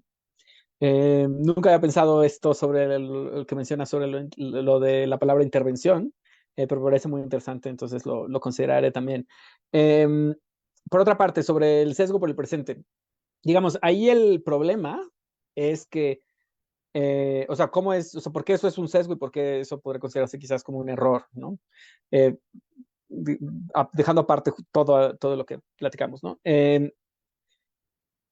Digamos, en una de las cosas que hace la teoría de la elección racional es que de alguna manera equipara dinero a felicidad, ¿no? Porque uno dice como el dinero pues me puede comprar cosas que de alguna manera me satisfacen y me hacen feliz, ¿no? Ahora, con el dinero tiene todo el sentido del mundo tener tasas de retorno intertemporales, ¿no? Porque pues uno puede poner el dinero en un banco, uno puede pedir un crédito y entonces las tasas de interés de alguna manera nos ayudan a pasar dinero del presente al futuro, el futuro al presente, ¿no?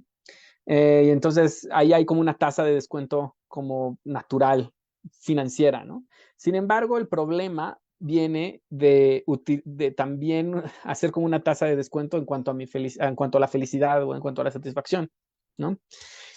Por ejemplo, no tiene ese, o sea, digamos, a pesar de que sí es verdad que el valor de 10 pesos ahorita no es el mismo valor de esos 10 pesos dentro de 5 años, sí es verdad, o sea, digamos, a pesar de que eso es verdad, o sea, de que el valor del dinero cambia en el tiempo, no es verdad que mi felicidad sea más importante ahorita que mi felicidad dentro de 10 años. O sea, digamos, dentro de 10 años voy a tener las mismas ganas de ser feliz que ahorita, ¿no? Entonces, no, o sea, el sesgo proviene o el problema viene de tratar la felicidad intertemporal como si fuera dinero, ¿no? Entonces, descontarla de esa manera, ¿no? Entonces, ¿qué es lo que pasa? Que pues muchas personas tendemos a actuar y tendemos a decidir como si nuestros yo's futuros fueran menos importantes que nuestros yo's presentes, ¿no? Y digamos, y sí, digo, o sea, dentro de eso, pues también se pueden hablar después de este otro tipo de pensamiento que mencionas, ¿no? O sea, digamos, más razones estratégicas y cosas así, ¿no? Pero ese es en líneas generales a lo que nos referimos con lo del sesgo por el presente. Pero muchas gracias por el comentario, la duda. El siguiente creo que es Francisco Sí, Reina. Reina. Listo, ya me escuchan, ¿no? Sí. Muchas gracias, Pablo, por la presentación. Estuvo muy interesante. Y además, bueno, yo alcé ahí el pulgar a forma de expresión cuando la compañera estaba haciendo la pregunta sobre cómo empata esto con la noción de bienestar común, porque el cierre de tu presentación me remontó a muchos de los textos de lo que yo me dedico principalmente, que es crecimiento económico. Ajá.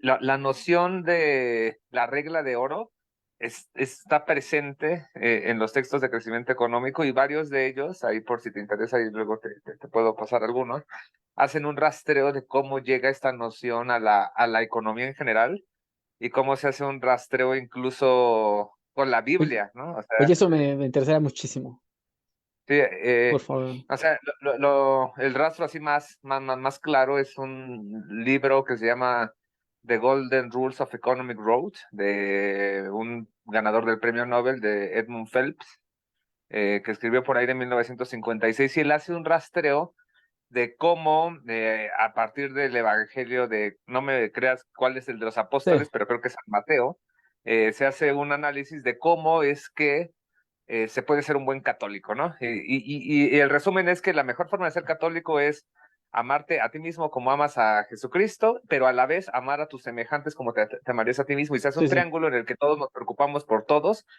y eso, por algunas extrañas razones, en crecimiento económico se traduce en que el consumo que tú haces hoy en día debería ser el máximo posible respecto a tu ahorro y muchas funciones en el presente, pero pensando en que tu consumo no limite al de los demás en el futuro, ¿no? sí, Entonces claro. se hace ahí un rastreo muy interesante. Es un tema que a mí me encanta, crecimiento económico, pero se enlaza con lo que dices ahora, ¿no? De cómo mis decisiones pasan de ser personales y de intereses personales a cómo pueden estar supeditados a una decisión social, ¿no? Y que lamentablemente, como también le contestabas a Francisco, la forma en la que tenemos de entenderla, pues no es más que dinero, razones monetarias, ¿no?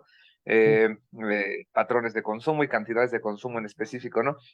Entonces yo reflexionaba durante tu presentación el hecho de que, pues a veces sí podemos tener preferencias por, por el chocolate aunque engorde, por el cigarro aunque me dé cáncer, pero eso entra en cortocircuito con el constructo de limitar el consumo de los demás porque aumenta los costos sociales, ¿no?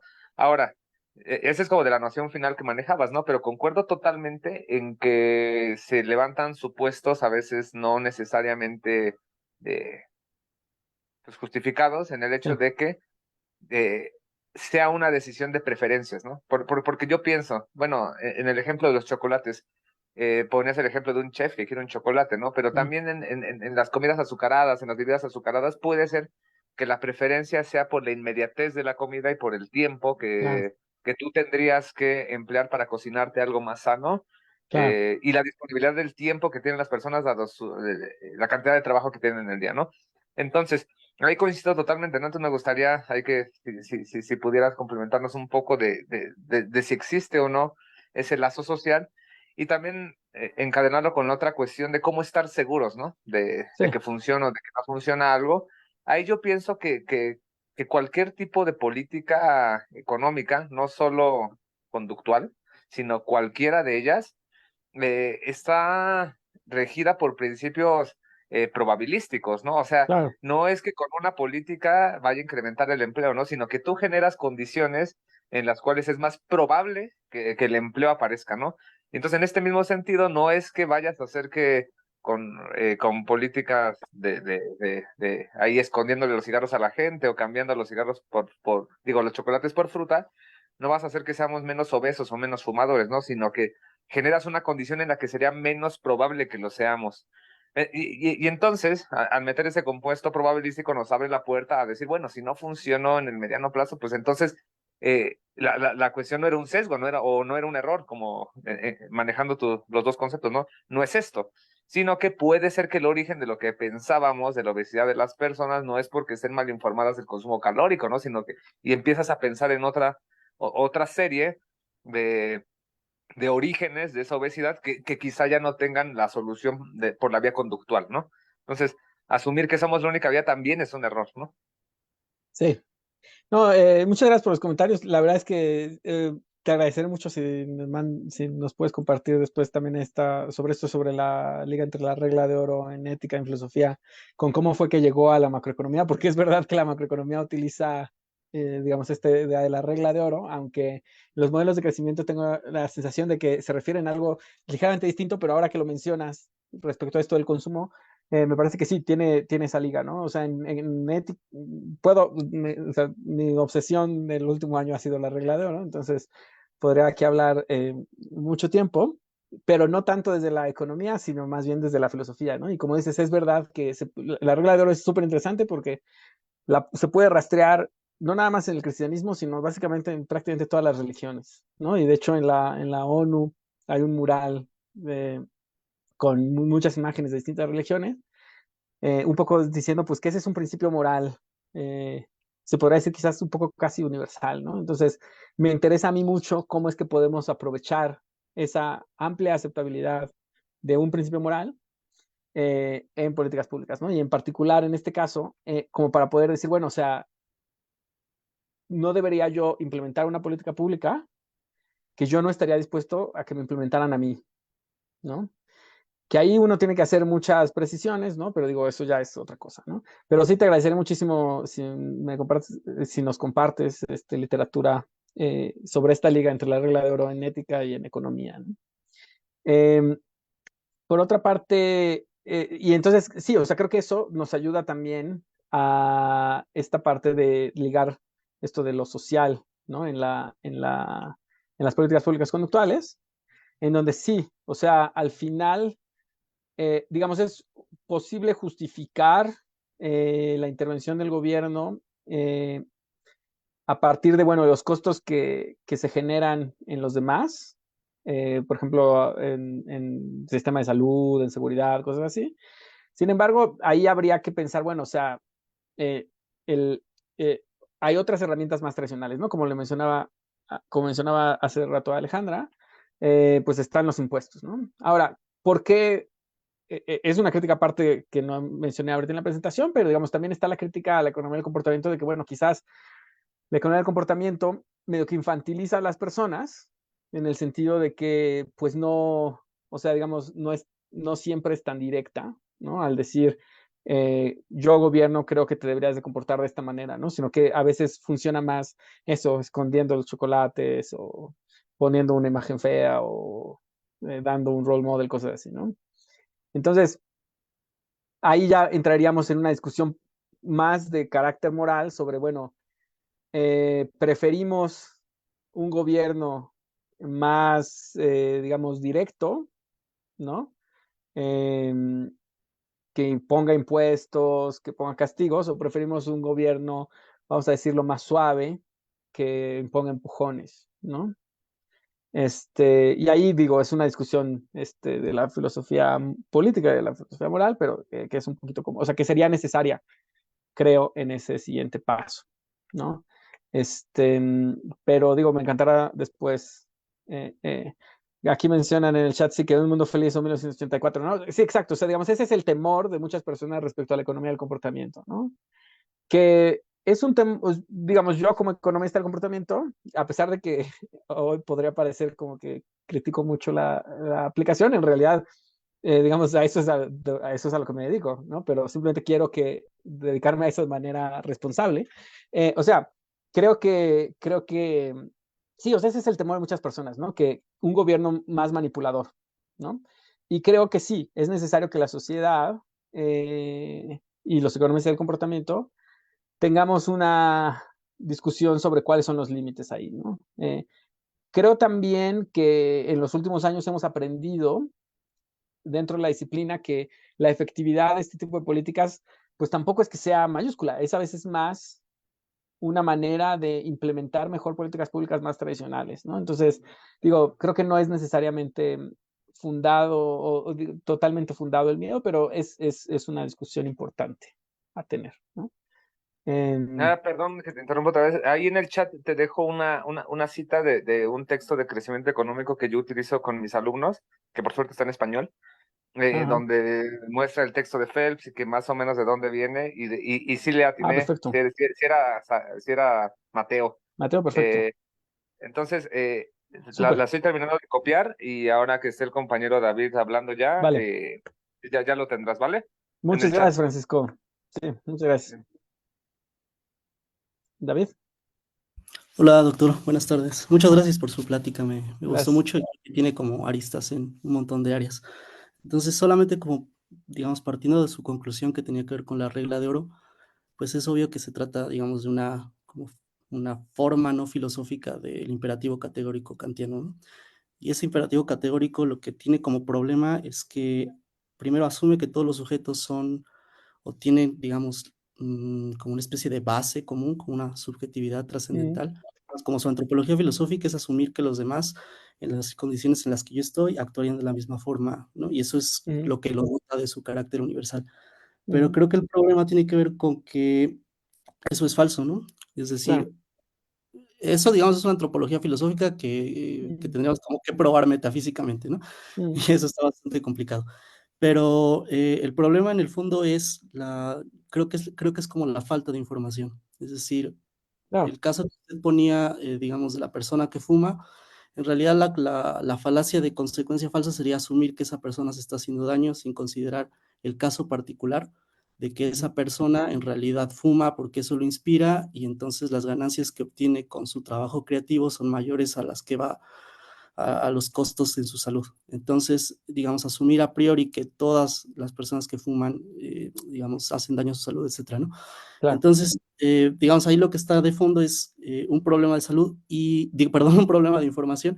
Y en realidad los errores que usted ponía, pues yo creo que se combaten en realidad con más información. O sea, si usted simplemente nos plantea los errores así sin más y no nos da oportunidad de cerrar los ojos, de abrirlos, de contrastarlos, etcétera, por supuesto que son errores. Sin embargo, Ujú, ya cuando añadimos la posibilidad, digamos, de actuar, de trabajarlo científicamente, alcanzamos como cierta información. Entonces, a lo que voy es que cuando ya trabajamos con esta información más particular, esa como regla universal o ese carácter universal que teníamos, termina por volverse una especie como de caso por caso. Entonces, mm, no sé si eso sea como un problema para su modelo, sí, digamos, empieza por algo universal, como una pretensión universal, pero terminamos por necesitar preguntarle a esa persona, oye, conocer, digamos, todas las variables, ¿no? En la medida de lo posible. sí, Y claro. otra cosa que me llama la atención es que en realidad estas políticas conductuales, pues obviamente siempre han existido, o sea, desde antes de que existiera el término, ¿no? Sí, El gobierno, su tarea parece ser que es precisamente intervenir en el mundo, digamos, en el mundo político, y eso supone siempre trabajar digamos, sobre entendimientos cognitivos, ¿no? La teoría de las ventanas rotas o el hecho de que claro. pongas anuncios de que esta calle es vigilada por los vecinos, aunque eso no sea cierto. Todas esas son como políticas disuasorias y trabajan como sobre la psique de los posibles ladrones. Entonces yo no creo que necesariamente que el gobierno intervenga sea algo malo, parece ser que es como propio de su naturaleza. Más bien donde habría que más bien hay casos que efectivamente son como más sutiles, que tienen que ver con este caso del fumador que en realidad no fuma, o sea, a pesar de que le hace daño, en realidad obtiene un retorno de inversión más grande, ¿no? Entonces no sé qué piensa Claro. de eso. Sí, muchas gracias David, por el comentario y las preguntas. Digo, empezando un poquito de lo último que dijiste para atrás. em, sí, o sea, digamos, yo tampoco creo que está mal a priori que el gobierno intervenga, pero sí creo que eso es algo que, o sea, ahí lo que habría que discutir es entonces el nombre, ¿no? O sea, no le puedes llamar libertario a algo, eh, a eso, ¿no? Pues porque, digamos, la palabra libertario o el libertarianismo tiene algunos supuestos, algunos ideales y valores que pues están en contra de lo que podría, de las intervenciones, de este tipo de intervenciones, ¿no? Entonces, en este caso, eh, habría que criticar entonces el nombre, ¿no? Eh, Como digo, se podría llamar paternalismo y ya, ¿no? Y muchas personas estarán de acuerdo, ¿no? Ahora, respecto a lo de la regla de oro y el imperativo categórico, o sea, es súper interesante porque a pesar de que la regla de oro es ampliamente difundida en las distintas culturas, distintas religiones del mundo, actualmente tiene muy poca discusión en la filosofía, poquísima discusión en la filosofía, ¿no? Si ustedes buscan papers actuales en ética sobre la regla de oro, hay muy poquitos, ¿no? Y la razón es justamente Kant, como lo mencionas, ¿no? Y la cosa es que Kant en, en su, su crítica de la razón práctica, en algún momento, en un pie de nota literal, en una nota al pie, perdón, dice, bueno, o sea, el imperativo categórico implica la regla de oro Y entonces pues, la regla de oro es un poco como trivial, es una derivación trivial del imperativo categórico, y entonces, digamos, la discusión se fue al imperativo categórico y no necesariamente a la regla de oro.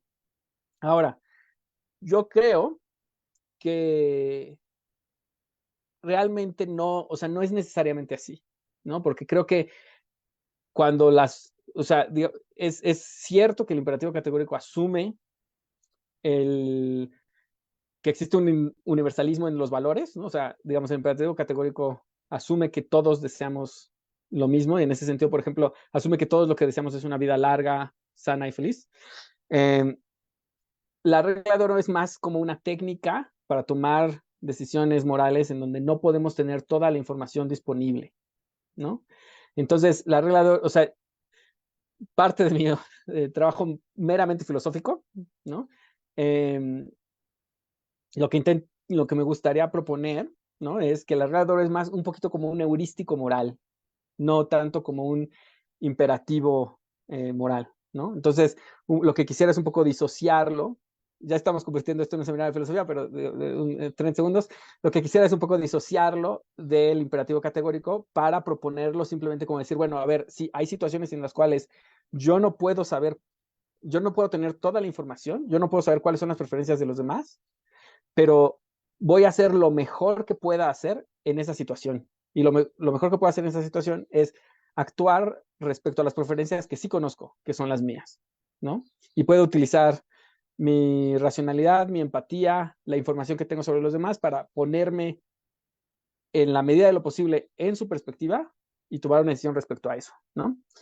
Todo esto, digamos, basado en la obra de un filósofo que falleció hace poco, que se llamaba Harry Gensler, que les recomiendo muchísimo el libro, sus libros, sobre la regla de oro, y en varios de ellos discute estas diferencias entre el imperativo categórico y la regla de oro, ¿no? Lo que yo quiero hacer es traer la regla de oro a la economía del comportamiento para utilizarla como un principio ético de la aplicación de la economía del comportamiento. Esa es, digamos, la propuesta en una oración. Pero muchas gracias, David. José Alberto.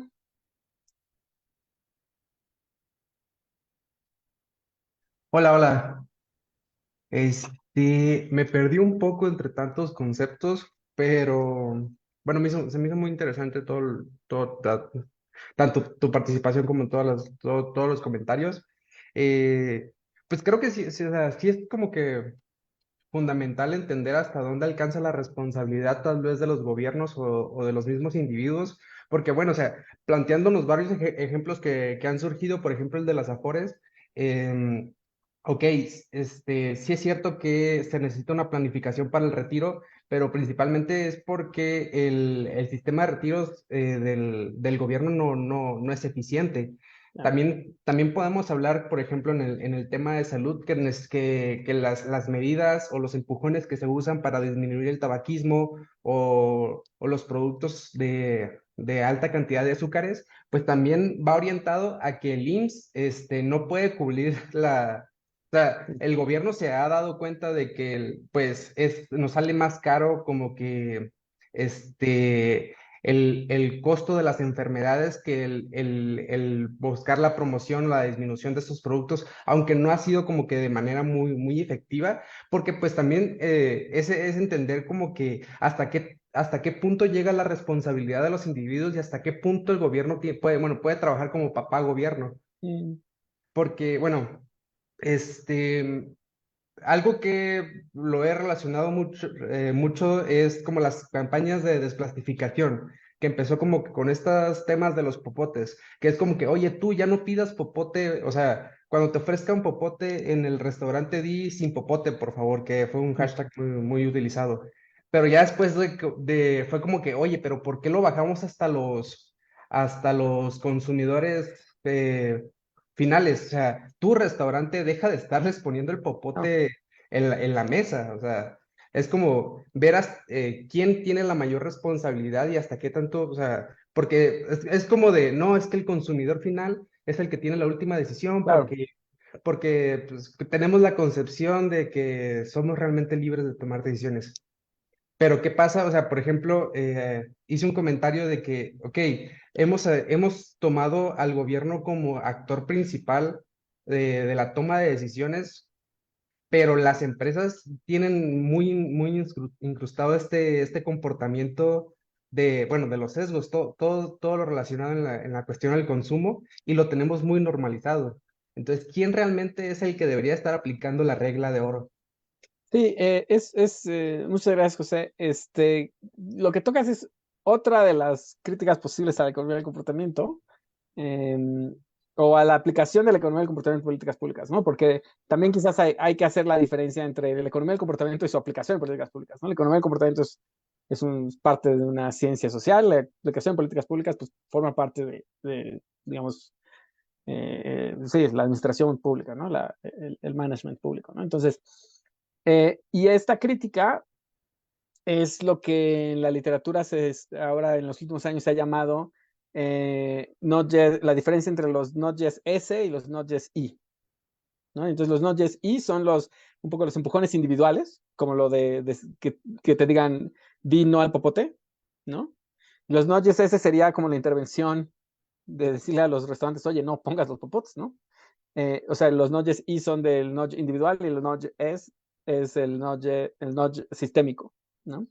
Y entonces la crítica proviene al decir, bueno, es que a veces se utiliza la economía del comportamiento como una manera de evitar los cambios grandes, o sea, de evitar las soluciones reales, que quizás son más costosas, quizás son más políticamente difíciles, pero que son las que realmente te generan el problema. Y entonces, pues, los gobiernos podrían a veces justificarse detrás de la economía del comportamiento para no tomar esas políticas más efectivas, más grandes, ¿no? Y yo creo que es verdad, o sea, pensemos, por ejemplo, en el caso de la corrupción, ¿no? O sea, digamos que es uno de mis intereses más grandes.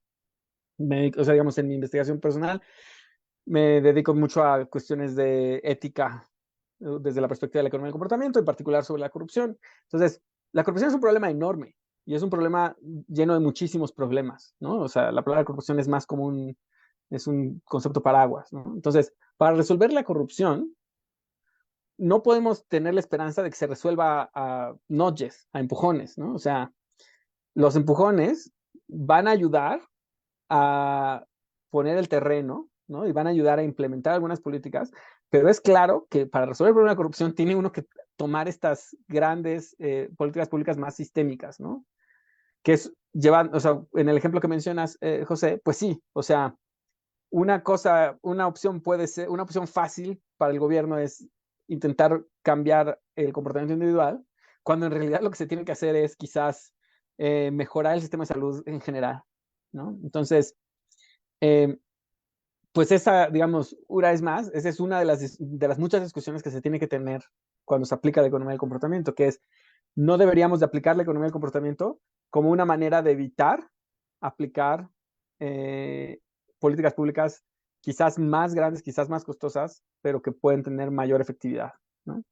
En el caso que me interesa a mí de la corrupción es, a pesar de que es necesario aplicar economía del comportamiento para enfrentar el problema de corrupción, no podemos tener la esperanza o no deberíamos de pretender que esa va a ser la única política pública. Deberíamos de abogar por que sea la economía del comportamiento acompañada de muchas otras cosas.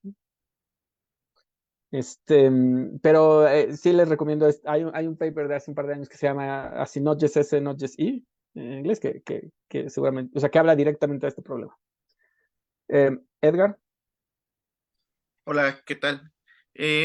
Yo tengo una duda con respecto a la parte de recapitular esta idea de los sesgos como ilusiones cognitivas, Ajá. porque yo he encontrado mucha literatura, sobre todo de un psicólogo que se llama Jer Gigerenzer, Sí. que habla justo, creo que gran parte de su discusión es respecto a esto, Sí. en no pensar los sesgos cognitivos como sesgos, ¿no? Sino pensarlos como heurísticas o Sí. atajos mentales. Y entonces, a partir de ahí, creo que también Gigerenzer presenta una propuesta a la par de los Nudgets, que de momento no la recuerdo, pero es esta propuesta como de justamente criticarle a la economía conductual la idea de que los Nudgets son como intervenciones de momento pero que quizá lo más adecuado sería como esta parte de la educación, Claro. pensando en términos de largo plazo.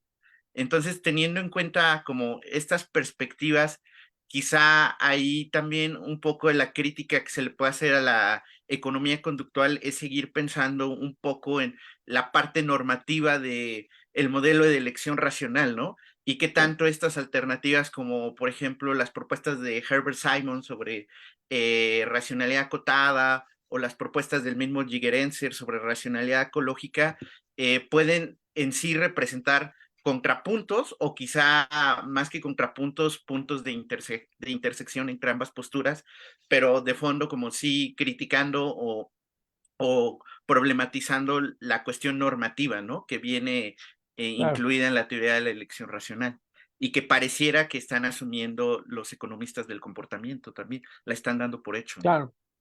Sí, muchas gracias, Edgar. Sí, justamente esta idea de, o sea, digamos, Gerenzer habla de los heurísticos, o sea, de los sesgos un poco como heurísticos, como reglas rápidas de decisión, ¿no? Y de la idea de la racionalidad ecológica como, digamos, tenemos esos heurísticos porque estamos adaptados a tomar decisiones en algunos contextos, pero no aplicamos esos heurísticos en algunos contextos en donde no están necesariamente adaptados, ¿no? Y si lo piensas, eso es lo mismo que ocasiona, esa es la misma razón que está detrás de las ilusiones ópticas, ¿no? O sea, nuestra percepción visual está adaptada para ver cosas que son muy importantes en nuestra supervivencia en los entornos en los cuales evolucionamos como especie, ¿no? Sin embargo, pues a veces vemos cosas para las cuales no están necesariamente adaptados, ¿no? O sea, ahorita, por ejemplo, pues, o sea, digamos, ustedes están viendo mi imagen, ¿no? Realmente no me están viendo a mí, ¿no? Están viendo su computadora y unas luces y su cerebro está construyendo la imagen de una cara, ¿no? Y la están asumiendo que esa cara está junto a mi voz. Entonces, digamos, están utilizando un heurístico como visual, ¿no? Y sí, la perspectiva de Gerenzer me parece súper importante, ¿no?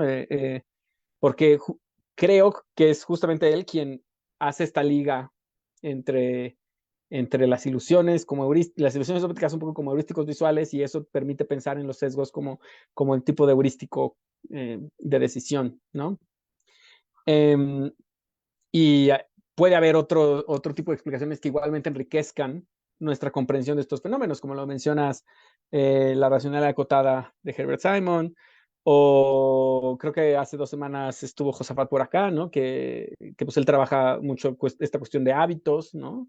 Que pues también puede abrir un panorama sobre, bueno, o sea, cómo entender este tipo de fenómenos. Entonces, creo que sería un error que los economistas del comportamiento nos quedemos una vez más con solamente una perspectiva, porque ese fue el problema de la economía por mucho tiempo, ¿no? Que se quedó solamente con la perspectiva de la teoría de la elección racional. Quizás deberíamos de empezar a pensar que, bueno, que toda esta gama de fenómenos se puede entender desde varias perspectivas, ¿no? Desde la perspectiva de la racionalidad acotada, desde la perspectiva de la racionalidad ecológica, los hábitos, y otro tipo de cosas, ¿no? Pero sí, muchas gracias por el comentario. Al respecto, quizás, por ejemplo, de, digamos, una perspectiva muy, muy buena de la racionalidad ecológica, se publicó en un libro de hace poco que se llama Optimally Rational, ¿no? O sea, que un poco lo que propone es como, bueno, o sea, los seres humanos nos comportamos de una manera que es como óptimamente irracional, ¿no? Un poco haciendo este juego pues sí, hacemos cosas que a veces no están adaptadas, pero la verdad es que nuestra cognición está muy optimizada por el proceso evolutivo, ¿no? Y yo creo que esa, digamos, al menos esa es la perspectiva que más me convence en este momento, ¿no? Pero digo, es un campo que está evolucionando muy rápidamente y es muy interesante participar en esa discusión. Pero muchas gracias. Muy bien. Pues ya estamos en tiempo, Pablo. Ajá, Pues bueno, yo tengo varias preguntas, pero la verdad es que igual y mejor las platicamos más adelante. claro. Pero bueno, pues muchísimas gracias por la presentación. La verdad es que fue muy enriquecedora y creo que la discusión y las respuestas que proporcionaste acá, creo que pues complementaron muy bien todo el trabajo y bueno, pues igual entonces para cuando tengas la propuesta ya más elaborada, pues, será un gusto que que tengas este espacio también para que nos lo Por puedas supuesto. presentar y darle continuidad a todo esto. Por supuesto, no, muchas gracias por la invitación. Y digo, para mí es un gusto. El año pasado, o el semestre, no me acuerdo hace cuánto tiempo estuve, digamos, presenté investigación como economista. Hoy creo que fue más algo entre filósofo y sí, de filosofía política y moral, pero creo que estuvo muy interesante. Y muchas gracias por Sí, todos no, los comentarios que enriquecen. perfecto, muy bien. Pues muchísimas gracias, Pablo. Muchísimas gracias a todos, a todas. Les agradecemos su participación. Y bueno, pues con eso cerramos la sesión de hoy. Que tengan excelente fin de semana. Cuídense mucho y estaremos poniendo en las redes sociales la última sesión que vamos a tener dentro de 15 días. Vamos a tener al profesor Raimundo Campos del Colmex, colega ahora también Sí, pues también está Pablo, si igual si tienes un poco de espacio para la discusión que tengamos con él. claro que sí. Hasta luego. Bien. Nos vemos, hasta luego.